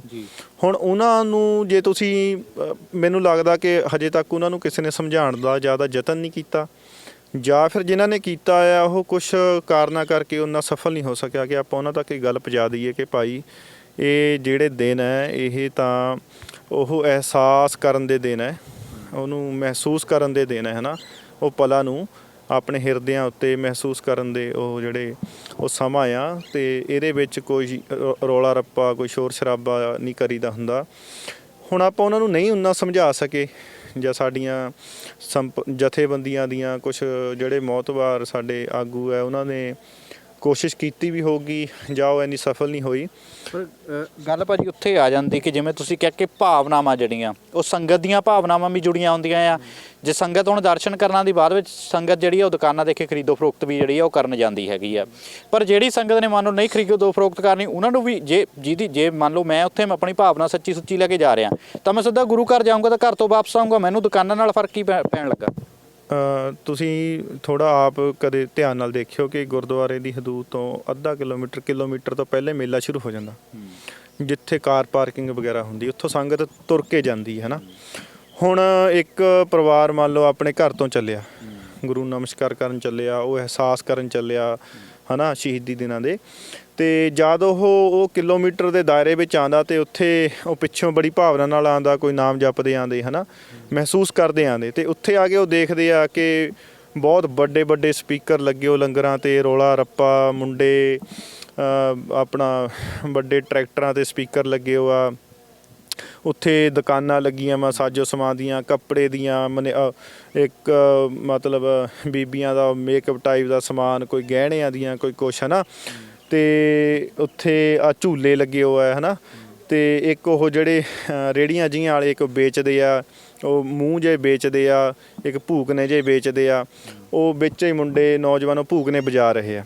ਅਤੇ ਉਹ 1 ਕਿਲੋਮੀਟਰ ਅੱਧਾ ਕਿਲੋਮੀਟਰ ਦਾ ਸਫ਼ਰ ਤੈਅ ਕਰਨਾ ਹੀ ਉਹ ਸੰਗਤ ਲਈ ਬਹੁਤ ਔਖਾ ਹੋ ਜਾਂਦਾ। ਹੁਣ ਜਿਹੜੀ ਅਸਲ ਦੇ ਵਿੱਚ ਸੰਗਤ ਹੁੰਦੀ ਹੈ, ਜਿਹੜੀ ਮਹਾਰਾਜ ਨੂੰ ਨਮਸਕਾਰ ਕਰਨ ਆਉਂਦੀ ਹੈ, ਜਿਹੜੀ ਅਹਿਸਾਸ ਕਰਨ ਆਉਂਦੀ ਹੈ, ਉਹਨਾਂ ਦੀ ਗਿਣਤੀ ਬਹੁਤ ਥੋੜ੍ਹੀ ਹੁੰਦੀ ਹੈ ਅਸਲ 'ਚ। ਜ਼ਿਆਦਾਤਰ ਜਿਹੜੇ ਫਿਰ ਉਹ ਤੁਹਾਡੀ ਗੱਲ ਠੀਕ ਹੈ ਕਿ ਉਹਨਾਂ ਨੇ ਤਾਂ ਗੁਰਦੁਆਰਾ ਸਾਹਿਬ ਹੀ ਜਾਣਾ ਹੁੰਦਾ ਸਿੱਧਿਆਂ ਨੇ, ਪਰ ਜਿਹੜੇ ਲੋਕ ਸਿਰਫ ਮੇਲੇ ਕਰਕੇ ਆਉਂਦੇ ਆ ਨਾ, ਉਹ ਕੀ ਕਰਦੇ, ਉਹ ਰਾਸਤੇ ਦੇ ਵਿੱਚ ਇੰਨਾ ਰਸ਼ ਹੋ ਜਾਂਦਾ, ਇੰਨਾ ਸ਼ੋਰ ਸ਼ਰਾਬਾ ਹੋ ਜਾਂਦਾ ਕਿ ਉਹ ਸੰਗਤ ਨੂੰ ਪਰੇਸ਼ਾਨੀ ਆਉਂਦੀ ਹੈ। ਇਹ ਕੋਈ ਮੇਰੇ ਕੋਲ ਨਿੱਜੀ ਅਹਿਸਾਸ ਨਹੀਂ ਸੀਗਾ ਕਿ ਮੈਨੂੰ ਹੀ ਪਰੇਸ਼ਾਨੀ ਆਈ ਹੈ, ਇਹ ਸਾਰੀ ਸੰਗਤ ਨੂੰ ਪਰੇਸ਼ਾਨੀ ਆਉਂਦੀ ਹੈ। ਤੁਸੀਂ ਆਪ ਦੇਖ ਲਓ ਕਿ ਤੁਹਾਡੇ ਘਰ ਦੇ ਲਾਗੇ ਕਿਤੇ ਸਪੀਕਰ ਲੱਗ ਜਾਵੇ ਉੱਚੀ, ਤੁਸੀਂ ਆਪਣੇ ਘਰ ਨਹੀਂ ਰਹਿ ਸਕਦੇ ਹੈ ਨਾ, ਬੜਾ ਔਖਾ ਹੋ ਜਾਂਦਾ। ਅਤੇ ਉੱਥੇ ਇੰਨਾ ਸ਼ੋਰ ਸ਼ਰਾਬਾ ਹੁੰਦਾ, ਇੰਨਾ ਪ੍ਰਦੂਸ਼ਣ ਹੁੰਦਾ, ਅਤੇ ਉਹ ਸੰਗਤ ਨੂੰ ਪਰੇਸ਼ਾਨੀ ਆਉਂਦੀ ਹੈ। ਇਹ ਸਾਰਾ ਕੁਝ ਸੰਗਤ ਕਰਕੇ ਕੀਤਾ ਗਿਆ। ਤੁਹਾਡਾ ਇੱਕ ਇਹ ਵੀ ਸਵਾਲ ਸੀਗਾ ਕਿ ਉਹ ਸਿਰਫ ਦੁਕਾਨਦਾਰਾਂ ਤੇ ਯਾਰ ਝੂਲਿਆਂ ਵਾਲਿਆਂ ਤੇ ਕਾਹਤੇ ਪਹਾੜ ਡਿੱਗਿਆ। ਜੀ ਬਿਲਕੁਲ, ਮੈਂ ਫਿਰ ਦੁਬਾਰਾ ਸਵਾਲ ਕਰਨਾ ਚਾਹੁੰਦਾ ਹਾਂ ਕਿਉਂਕਿ ਜੇ ਇਸ ਵਾਰ ਉਹ ਝੂਲੇ ਉਹਨਾਂ ਨੂੰ ਵਾਰਨਿੰਗ ਦੇ ਕੇ ਵੀ ਛੱਡਿਆ ਜਾ ਸਕਦਾ ਸੀ, ਕਿਉਂਕਿ ਪਹਿਲਾਂ ਵੀ ਜਿਹੜੇ ਝੂਲੇ ਲੱਗਦੇ ਆਉਂਦੇ ਆ, ਪਹਿਲਾਂ ਵੀ ਦੁਕਾਨਾਂ ਲੱਗਦੀਆਂ ਆਉਣੀਆਂ, ਪਰ ਜਦੋਂ ਇੰਨਾ ਲੱਖਾਂ ਦਾ ਖਰਚਾ ਕਰਕੇ ਇੱਥੇ ਪਹੁੰਚ ਗਏ ਤਾਂ ਲੱਗਦਾ ਨਹੀਂ ਵੀ ਇੱਕ ਵਾਰੀ ਵਾਰਨਿੰਗ ਦੇ ਕੇ ਛੱਡਿਆ ਜਾ ਸਕਦਾ ਸੀ ਉਹਨਾਂ ਨੂੰ, ਜਾਂ ਫਿਰ ਅਗਲੀ ਵਾਰ ਇਹਦੇ ਚੰਗੇ ਪ੍ਰਬੰਧ ਜਿਹੜੇ ਉਹ ਪਹਿਲਾਂ ਕੀਤੇ ਜਾ ਸਕਦੇ ਸੀ। ਦੇਖੋ, ਇਹਦੇ ਵਿੱਚ ਆਪਾਂ ਪਹਿਲਾਂ ਝੂਲਿਆਂ ਵਾਲਿਆਂ ਨੂੰ ਮਿਲੇ ਨਾ, ਜਦੋਂ ਉਹਨਾਂ ਨੇ ਸਾਨੂੰ ਕਿਹਾ ਕਿ ਆਪਾਂ ਇੰਨੇ ਪੈਸੇ ਦੇਤੇ ਹੈ ਨਾ, ਉਹਦੇ 'ਚ ਆਪਾਂ ਉਹਨਾਂ ਦਾ ਨੁਕਸਾਨ ਜਿੰਨਾ ਕੁ ਕੀਤਾ ਮੈਂ ਤੁਹਾਨੂੰ ਦੱਸ ਦਿੰਦਾ। ਉਹਦੇ ਵਿੱਚ ਜਾਂ ਆਪਾਂ ਉਹਨਾਂ ਦੇ ਪੈਸੇ ਮੁੜਵਾ ਦਿੱਤੇ ਜਿਹੜੇ ਉਹਨਾਂ ਨੇ ਦਿੱਤੇ ਸੀਗੇ, ਉਹਨਾਂ ਨੇ ਬਾਅਦ 'ਚੋਂ ਕਿਹਾ ਕਿ ਸਾਡੇ ਕੁਛ ਗੱਡੀਆਂ ਦੇ ਖਰਚੇ ਰਹਿ ਗਏ ਹੈ ਨਾ, ਅਤੇ ਆਪਾਂ ਉਹਨਾਂ ਨੂੰ ਝੂਲੇ ਦਾ ਦੇਖੋ ਸਰਖਰੇ ਬੰਦ ਹੋਣੇ ਚਾਹੀਦੇ ਹੋ ਸੀਗੇ, ਚਾਹੇ ਉਹ 15 ਦਿਨ ਪਹਿਲਾਂ ਆਪਾਂ ਕਹਿ ਦਿੰਦੇ। ਹੁਣ ਉਹ ਤਾਂ 1 ਮਹੀਨਾ ਪਹਿਲਾਂ ਆ ਕੇ ਬੈਠੇ ਉੱਥੇ, 1 ਮਹੀਨਾ ਪਹਿਲਾਂ ਆ ਕੇ ਉਹ ਆਪਣਾ ਉੱਥੇ ਸਮਾਨ ਰੱਖ ਦਿੰਦੇ ਆ। ਹੁਣ ਆਪਾਂ ਕੋਈ ਸਿਰਫ ਇੱਕ ਹੀ ਕੰਮ ਤਾਂ ਕਰ ਨਹੀਂ ਰਹੇ, ਮਹਾਰਾਜ ਚਲੋ ਹੋਰ ਵੀ ਬਹੁਤ ਸੇਵਾਵਾਂ ਲੈ ਰਹੇ ਹੈ ਨਾ, ਵੀ ਮੌਕੇ 'ਤੇ ਇਹ ਬਣੀ, ਆਪਾਂ ਨੇ ਇਹਦੇ 'ਚ ਵੀ ਹਿੱਸਾ ਪਾਇਆ। ਅਤੇ ਦੁਕਾਨਾਂ ਜਿਹੜੀਆਂ ਹੈਗੀਆਂ ਉਹ ਚੁਕਾਈਆਂ ਨਹੀਂ ਹੈਗੀਆਂ, ਉਹ ਬੰਦ ਨਹੀਂ ਕਰਵਾਈਆਂ। ਉਹ ਆਪਾਂ ਸਿਰਫ 200 ਮੀਟਰ ਪਿੱਛੇ ਮੰਡੀ ਹੈ, ਆਪਾਂ ਉਹਨਾਂ ਨੂੰ ਕਿਹਾ ਵੀ ਤੁਸੀਂ ਇਹ ਦੁਕਾਨਾਂ ਚੱਕ ਕੇ ਮੰਡੀ 'ਚ ਲੈ ਜਾਓ, ਵੀ ਜਿਹੜੇ ਮੇਲਾ ਦੇਖਣ ਆ ਰਹੇ, ਜਿਹੜੇ ਸਿਰਫ ਬਾਜ਼ਾਰ ਕਰਕੇ ਆ ਰਹੇ, ਉਹਨਾਂ ਨੇ ਉੱਥੇ 200 ਮੀਟਰ ਤੇ ਪਹੁੰਚ ਜਾਣਾ। ਪਰ ਵੀਡੀਓ ਵਿੱਚ ਇੱਦਾਂ ਵੀ ਦੇਖਿਆ ਗਿਆ ਕਿ ਜਿਹੜੇ ਸਿੱਖ ਸਰਦਾਰ ਵੀ ਸੀਗੇ ਜਿਹੜੇ ਦੁਕਾਨਾਂ ਲੈ ਕੇ ਬੈਠੇ, ਤੁਸੀਂ ਉਹਨਾਂ ਨੂੰ ਝਟਕੇ ਮਾਰਦੇ ਵੀ ਨਜ਼ਰ ਆਏ ਵੀ ਦੁਕਾਨਾਂ ਚੱਕ ਲਓ ਇੱਥੋਂ। ਉਹਦੇ 'ਚ ਕੀ ਹੈ, ਆਪਾਂ ਉਹਨਾਂ ਨੂੰ ਪਹਿਲਾਂ ਬੇਨਤੀ ਕੀਤੀ, ਆਪਾਂ ਉਹਨਾਂ ਨੂੰ ਜਾ ਕੇ ਕਿਹਾ ਵੀ ਭਾਈ ਇੱਥੋਂ ਦੁਕਾਨਾਂ ਚੱਕ ਲਓ, ਆਪਣੀਆਂ ਮੰਡੀ 'ਚ ਲੈ ਜਾਓ। ਕੁਛ ਫਾਸਟ ਫੂਡ ਵਾਲੀਆਂ ਰੇਹੜੀਆਂ ਸੀਗੀਆਂ ਅਤੇ ਉੱਥੇ ਬਹੁਤ ਜ਼ਿਆਦਾ ਰਸ਼ ਵੀ ਸੀਗਾ। ਜੇ ਆਪਾਂ ਉਹਨਾਂ ਨੂੰ ਬੇਨਤੀ ਕੀਤੀ, ਉਹਨਾਂ ਨੂੰ ਲੱਗਿਆ ਕਿ ਇਹ ਉੱਦਾਂ ਹੀ ਮਤਲਬ ਨੋਰਮਲ ਹੀ ਕਹਾਣੀ ਹੈ, ਕੋਈ ਐਡੀ ਗੱਲ ਹੈ ਨਹੀਂ। ਅਸੀਂ ਉਹਨਾਂ ਕੋਲ ਇਕੱਲੇ ਦੁਕਾਨਦਾਰ ਕੋਲ ਜਾ ਕੇ ਘੁੰਮੇ ਕਿ ਭਾਈ ਇਹ ਆਹ ਮਸਲਾ ਆ, ਆਪਾਂ ਝੂਲੇ ਵੀ ਚੁਕਾਣੇ ਆ ਅਤੇ ਤੁਸੀਂ ਇੱਥੋਂ ਲੈ ਜਾਓ, ਇੱਥੇ ਰਸ਼ ਪੈ ਰਿਹਾ ਬਹੁਤ ਜ਼ਿਆਦਾ। ਅਤੇ ਉੱਥੇ ਇੱਕ ਵਿਰਸਾ ਸੰਭਾਲ ਗੱਤਕਾ ਗਰੁੱਪ ਵਾਲਾ ਉਹ ਵੀ ਉੱਥੇ ਚੱਲਣਾ ਸੀਗਾ, ਠੀਕ ਆ। ਅਤੇ ਉਹ ਵੈਸੇ ਵੀ ਉੱਥੋਂ ਚੱਕਣੀਆਂ ਸੀਗੀਆਂ ਉਹਨਾਂ ਨੇ ਸ਼ਾਮ ਨੂੰ, ਕਿਉਂਕਿ ਉਹ ਸਟੇਜ ਉੱਥੇ ਲੱਗਣੀ ਸੀਗੀ, ਦੁਕਾਨਾਂ ਉੱਥੇ ਸੀਗੀਆਂ। ਅਤੇ ਜਦ ਆਪਾਂ ਉਹਨਾਂ ਨੂੰ ਪਹਿਲਾਂ ਕਿਹਾ ਅਤੇ ਉਹਨਾਂ ਨੇ ਉਹ ਗੱਲ ਗੋਲੀ ਨਹੀਂ, ਅਤੇ ਜਦ ਫਿਰ ਗੱਲ ਗੋਲੀ ਨਹੀਂ ਹੈਗੀ। ਹੁਣ ਸਾਨੂੰ ਨਹੀਂ ਪਤਾ ਉਹ ਵੀਡੀਓ ਕਿਹਨੇ ਬਣਾਈ, ਹੁਣ ਪਹਿਲਾਂ ਵਾਲੀ ਵੀਡੀਓ ਸ਼ਾਇਦ ਨਹੀਂ ਬਣੀ ਹੋਊਗੀ ਕਿ ਜਦ ਆਪਾਂ ਉਹਨਾਂ ਨੂੰ ਬੇਨਤੀ ਕਰ ਰਹੇ ਵੀ ਭਾਈ ਇੱਥੋਂ ਚੱਕ ਲਓ, ਅਤੇ ਫਿਰ ਗਾਲਾਂ ਤਾਂ ਕਿਸੇ ਨੂੰ ਨਹੀਂ ਕੱਢੀਆਂ, ਸਿਰਫ ਇਹ ਹੈ ਵੀ ਥੋੜ੍ਹਾ ਆਵਾਜ਼ ਫਿਰ ਭਾਰੀ ਕਰਨੀ ਪਈ ਸਾਨੂੰ।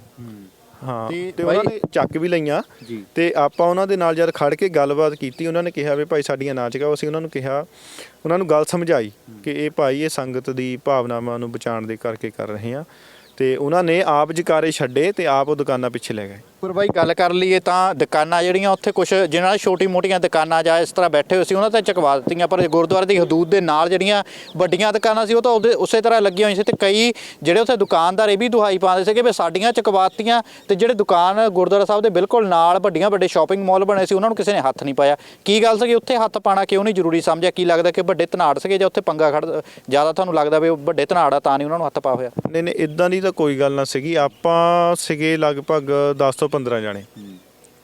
ਜਦ ਆਪਾਂ ਇਹ ਫੈਸਲਾ ਲਿਆ ਕਿ ਆਪਾਂ ਅਸਲ ਦੇ ਵਿੱਚ ਦੁਕਾਨਾਂ ਵਾਲਾ ਐਡਾ ਮਸਲਾ ਹੈ ਨਹੀਂ ਸੀਗਾ, ਮਸਲਾ ਸੀਗਾ ਝੂਲਿਆਂ ਦਾ। ਜਦ ਆਪਾਂ ਝੂਲਿਆਂ ਵਾਲਿਆਂ ਕੋਲ ਗਏ ਤਾਂ ਝੂਲੇ ਤਾਂ ਆਪਾਂ ਚਲੋ ਚੁਕਾ ਲਏ ਹੈ ਨਾ, ਅਤੇ ਜਦੋਂ ਆਪਾਂ ਉਹਨਾਂ ਨੂੰ ਕਿਹਾ ਕਿ ਤੁਸੀਂ ਚੱਕ ਲਓ ਤਾਂ ਉਹਨਾਂ ਨੇ ਕਿਹਾ ਕਿ ਤੁਸੀਂ ਉਹ ਵੀ ਦੁਕਾਨਾਂ ਚੁਕਾਇਓ ਹੈ ਨਾ, ਪਰ ਸਾਡਾ ਸਾਰਾ ਦਿਨ ਲਗਭਗ ਇੰਨੇ ਕੁ ਕੰਮ ਨੂੰ ਹੀ ਲੱਗਿਆ। ਅਤੇ ਉੱਥੇ ਆਪਾਂ ਕੁਛ ਹਵੇਲੀ 'ਤੇ ਲੰਗਰ ਵੀ ਲਾਇਆ ਹੋਇਆ ਸੀਗਾ ਹੈ ਨਾ, ਅਤੇ ਉਹ ਵੀ ਕੰਮ ਸਾਡਾ ਪਿੱਛੇ ਪੈ ਰਿਹਾ ਸੀਗਾ। ਚਲੋ ਆਪਾਂ ਉੱਥੇ ਵੀ ਪਹੁੰਚੇ, ਰਾਤ ਉੱਥੇ ਵੀ ਹੋਈ। ਜਿਹੜੀ ਇਹ ਗੱਲ ਹੈ ਕਿ ਬਈ ਆਪਾਂ ਉਹ ਜਿਹੜੀਆਂ ਵੱਡੀਆਂ ਦੁਕਾਨਾਂ ਨਹੀਂ ਚੁਕਾਈਆਂ, ਅਸੀਂ ਉਹਨਾਂ ਨੂੰ ਇੱਕ ਵਾਰ ਹੋਕਾ ਜ਼ਰੂਰ ਦਿੱਤਾ ਕਿ ਭਾਈ ਸਾਰੀਆਂ ਦੁਕਾਨਾਂ ਬੰਦ ਕਰੋ। ਆਪਾਂ ਆਪਣੇ ਤੌਰ ਤੇ ਸੰਗਤ ਨੂੰ ਵੀ ਬੇਨਤੀ ਕੀਤੀ ਕਿ ਇਹ ਸਿਰਫ ਸਾਡੇ ਕਰਨੇ ਦਾ ਕੰਮ ਨਹੀਂ ਹੈਗਾ, ਇਹ ਸਾਰਿਆਂ ਦੇ ਰਲ ਕੇ ਕਰਨੇ ਦਾ ਕੰਮ ਹੈ। ਹੁਣ ਤੁਸੀਂ ਕਹੋ ਜਾਂ ਕੋਈ ਕਹੇ ਕਿ ਇਹ ਸਿਰਫ ਸਾਡੀ ਉਹ ਜ਼ਿੰਮੇਵਾਰੀ ਬਣ ਜਾਂਦੀ ਹੈ। ਹੁਣ ਕੁਛ ਇਹ ਵੀ ਸਾਨੂੰ ਕਿਹਾ ਆ ਕਿ ਤੁਸੀਂ ਚਮਕੌਰ ਸਾਹਿਬ ਵੀ ਤੁਸੀਂ ਕਰਾਓ, ਤੁਸੀਂ ਲੰਗਰ ਵੀ ਬੰਦ ਕਰਾਓ, ਤੁਸੀਂ ਫਤਿਹਗੜ੍ਹ ਸਾਹਿਬ ਵੀ ਕਰਾਓ, ਤੁਸੀਂ ਗੋਲਕਾਂ ਵੀ ਚਕਵਾ ਦਿਓ, ਤੁਸੀਂ ਵੱਡੇ ਸਪੀਕਰ ਵੀ ਉਠਾ ਦਿਓ। ਇਹ ਭਾਈ ਇਹ ਹੁੰਦੀ ਸਮਰੱਥਾ ਦੀ ਗੱਲ। ਜਿਹੜੀ ਜਿੰਨੀ ਸਮਰੱਥਾ ਆ ਉਹ ਉਨਾ ਹੀ ਕੰਮ ਕਰ ਸਕਦਾ। ਪਰ ਬਾਈ ਉਹੀ ਗੱਲ ਆ ਜਾਂਦੀ ਕਿ ਤਾਣਾ ਬਾਣਾ ਤਾਂ ਫਿਰ ਪੂਰਾ ਵਿਗੜਿਆ ਲੰਗਰਾਂ ਵਿੱਚ ਵੱਡੇ ਵੱਡੇ, ਕਿਉਂਕਿ ਤੁਸੀਂ ਲੰਗਰ ਉੱਤੇ ਜਾ ਕੇ ਵੀ ਕਿਹਾ ਵੀ ਆਵਾਜ਼ ਘੱਟ ਕਰੋ, ਉਹ ਵੀ ਆਵਾਜ਼ਾਂ ਵੀ ਉਹਨਾਂ ਨੇ ਵੱਧ ਕੀਤੀਆਂ ਵਾ। ਟਰੈਕਟਰਾਂ ਦੇ ਮੁੰਡੇ ਆਉਂਦੇ ਆ, ਕਿਉਂਕਿ ਆ ਹੋਲੇ ਮਹੱਲੇ ਦੀ ਗੱਲ ਕਰ ਲਈ, ਉਦੋਂ ਤਾਂ ਬੜੇ ਗੀਤ ਲਾ ਕੇ ਟਰੈਕਟਰਾਂ ਦੇ ਮੁੰਡਿਆਂ ਨੇ ਆਉਣਾ ਹੁੰਦਾ, ਬੋਲਟਾਂ ਦੇ ਪਟਾਕੇ ਮਾਰਦੇ ਆਉਣਾ ਹੁੰਦਾ। ਤਾਣਾ ਬਾਣਾ ਤਾਂ ਪੂਰਾ ਫਿਰ ਵਿਗੜਿਆ ਵਾ। ਤੇ ਫਿਰ ਕੀ ਲੱਗਦਾ ਕਿ ਉਹ ਸਾਰਾ ਸੈੱਟ ਕਿਵੇਂ ਹੋ ਸਕਦਾ? ਦੇਖੋ, ਇਹ ਤਾਂ ਸੰਗਤ ਨੂੰ ਜ਼ਿੰਮੇਵਾਰੀ ਆਪ ਸਮਝਣੀ ਪੈਣੀ ਆ। ਅਸੀਂ ਤਾਂ ਇੰਨੇ ਕਹਿ ਸਕਦੇ ਹਾਂ ਕਿ ਚਲੋ ਭੱਠਾ ਸਾਹਿਬ ਜੋ ਵੀ ਇਹ ਹੋਇਆ ਹੈ ਨਾ, ਉਹਦਾ ਕੋਈ ਪੋਜ਼ਿਟਿਵ ਅਸਰ ਤਾਂ ਹੋਇਆ। ਸਾਡੇ ਤੋਂ ਬਾਅਦ ਵੀ ਇੱਕ ਜਥੇ ਨੇ ਜਾ ਕੇ ਚਮਕੌਰ ਸਾਹਿਬ ਵੀ ਜਾ ਕੇ ਉੱਥੇ ਦੁਕਾਨਾਂ ਵਾਲਿਆਂ ਨੂੰ ਕਿਹਾ ਵੀ ਭਾਈ ਤੁਸੀਂ ਇੱਥੇ ਨਾ ਲਾਓ। ਹੁਣ ਆਪਾਂ ਤਾਂ ਸੰਗਤ ਨੂੰ ਇਹੀ ਬੇਨਤੀ ਕਰ ਸਕਦੇ ਹਾਂ, ਨੌਜਵਾਨਾਂ ਨੂੰ ਵੀ ਕਰ ਸਕਦੇ ਹਾਂ ਕਿ ਤੁਸੀਂ ਜਥਿਆਂ ਦੇ ਵਿੱਚ ਆਓ, ਤੁਸੀਂ ਗੁਰਮਤਿ ਅਨੁਸਾਰ ਫੈਸਲਾ ਲੈ ਕੇ ਜਿਹੜੇ ਇੱਦਾਂ ਦੇ ਕੰਮ ਹੈ, ਚਾਹੇ ਤੁਸੀਂ ਨੌਜਵਾਨਾਂ ਨੂੰ ਨਾਲ ਦਿਆਂ ਨੂੰ ਆਪਣੇ ਭਾਈ ਤੁਸੀਂ ਉਹਨਾਂ ਨੂੰ ਬੇਨਤੀ ਕਰੋ ਕਿ ਤੁਸੀਂ ਜਿਹੜੇ ਵੱਡੇ ਟਰੈਕਟਰਾਂ 'ਤੇ ਆਨੇ ਆ, ਵੱਡੇ ਸਪੀਕਰ ਲਾ ਕੇ ਆਨੇ, ਤੁਸੀਂ ਇਹਨਾਂ ਨੂੰ ਇੱਥੇ ਸਪੀਕਰ ਲਾ ਕੇ ਨਾ ਆਓ, ਤੁਸੀਂ ਜਾਪ ਕਰਦੇ ਆਓ। ਦੂਜਾ ਇਹ ਹੈ ਕਿ ਸੰਗਤ ਨੂੰ ਆਪ ਵੀ ਚਾਹੀਦਾ ਕਿ ਉਹ ਘਰੋਂ ਜੇ ਤਾਂ ਉਹ ਅਸਲ 'ਚ ਤਾਂ ਜਦ ਬੰਦਾ ਤੁਰਦਾ ਘਰ ਤੋਂ ਉਦੋਂ ਹੀ ਉਹਦੀ ਅਰਦਾਸ ਸ਼ੁਰੂ ਹੋ ਜਾਂਦੀ ਹੈ। ਹੁਣ ਜਿਨ੍ਹਾਂ ਨੇ ਤੱਕ ਕੇ ਇਹ ਆਉਣਾ ਕਿ ਆਪਾਂ ਮੇਲੇ 'ਚ ਚੱਲੇ ਆ, ਉਹਨਾਂ ਨੂੰ ਤੁਸੀਂ ਜਿੰਨਾ ਮਰਜ਼ੀ ਸਮਝਾ ਲਓ, ਨਹੀਂ ਸਮਝਣਾ। ਬਟ ਜੇ ਇਹ ਦੁਕਾਨਾਂ ਝੂਲੇ ਇਹ ਜਿਹੜਾ ਇੱਦਾਂ ਦਾ ਕਲਚਰ ਉੱਥੇ ਨਹੀਂ ਹੋਊਗਾ ਜਾਂ ਰਸ਼ ਨਹੀਂ ਹੋਊਗਾ ਜਾਂ ਤੁਸੀਂ ਸਪੀਕਰ ਵਾਲਿਆਂ ਨੂੰ ਤੁਸੀਂ ਰੋਕ ਲਓਗੇ ਤਾਂ ਉਹ ਲੋਕਾਂ ਨੇ ਆਪਣੇ ਆਪ ਆਣੋਂ ਹਟ ਜਾਣਾ। ਪਰ ਨੌਜਵਾਨਾਂ ਨੂੰ ਮੈਂ ਖਾਸ ਤੌਰ 'ਤੇ ਬੇਨਤੀ ਕਰਨਾ ਚਾਹੁੰਦਾ ਕਿ ਇਹ ਜਿਹੜਾ ਇਹ ਦਿਨ ਹੈ, ਇਹ ਅਹਿਸਾਸ ਕਰਨ ਦੇ ਦਿਨ ਹੈ, ਇਹ ਮਹਿਸੂਸ ਕਰਨ ਦੇ ਦਿਨ ਹੈ ਜਿਹੜੇ ਸਾਹਿਬਜ਼ਾਦਿਆਂ ਨੇ ਸ਼ਹੀਦੀਆਂ ਦਿੱਤੀਆਂ, ਗੁਰੂ ਨੇ ਪਰਿਵਾਰ ਵਾਰਿਆ, ਲੰਗਰਾਂ ਵਾਲਿਆਂ ਨੂੰ ਕਿ ਜਿਹੜੇ ਸਾਡੇ ਗੁਰੂ ਸਾਹਿਬ ਨੇ ਕੰਡਿਆਂ ਦੀ ਸੇਜ 'ਤੇ ਸੁੱਤੇ ਹੈ ਨਾ, ਸਾਰਾ ਕੁਛ ਆਪਣਾ ਵਾਰ ਕੇ ਕਿੰਨੇ ਸਿੱਖਾਂ ਨੇ ਸ਼ਹੀਦੀਆਂ ਦਿੱਤੀਆਂ, ਕਿ ਆਪਾਂ ਉਹਨਾਂ ਨੂੰ ਯਾਦ ਕਰਕੇ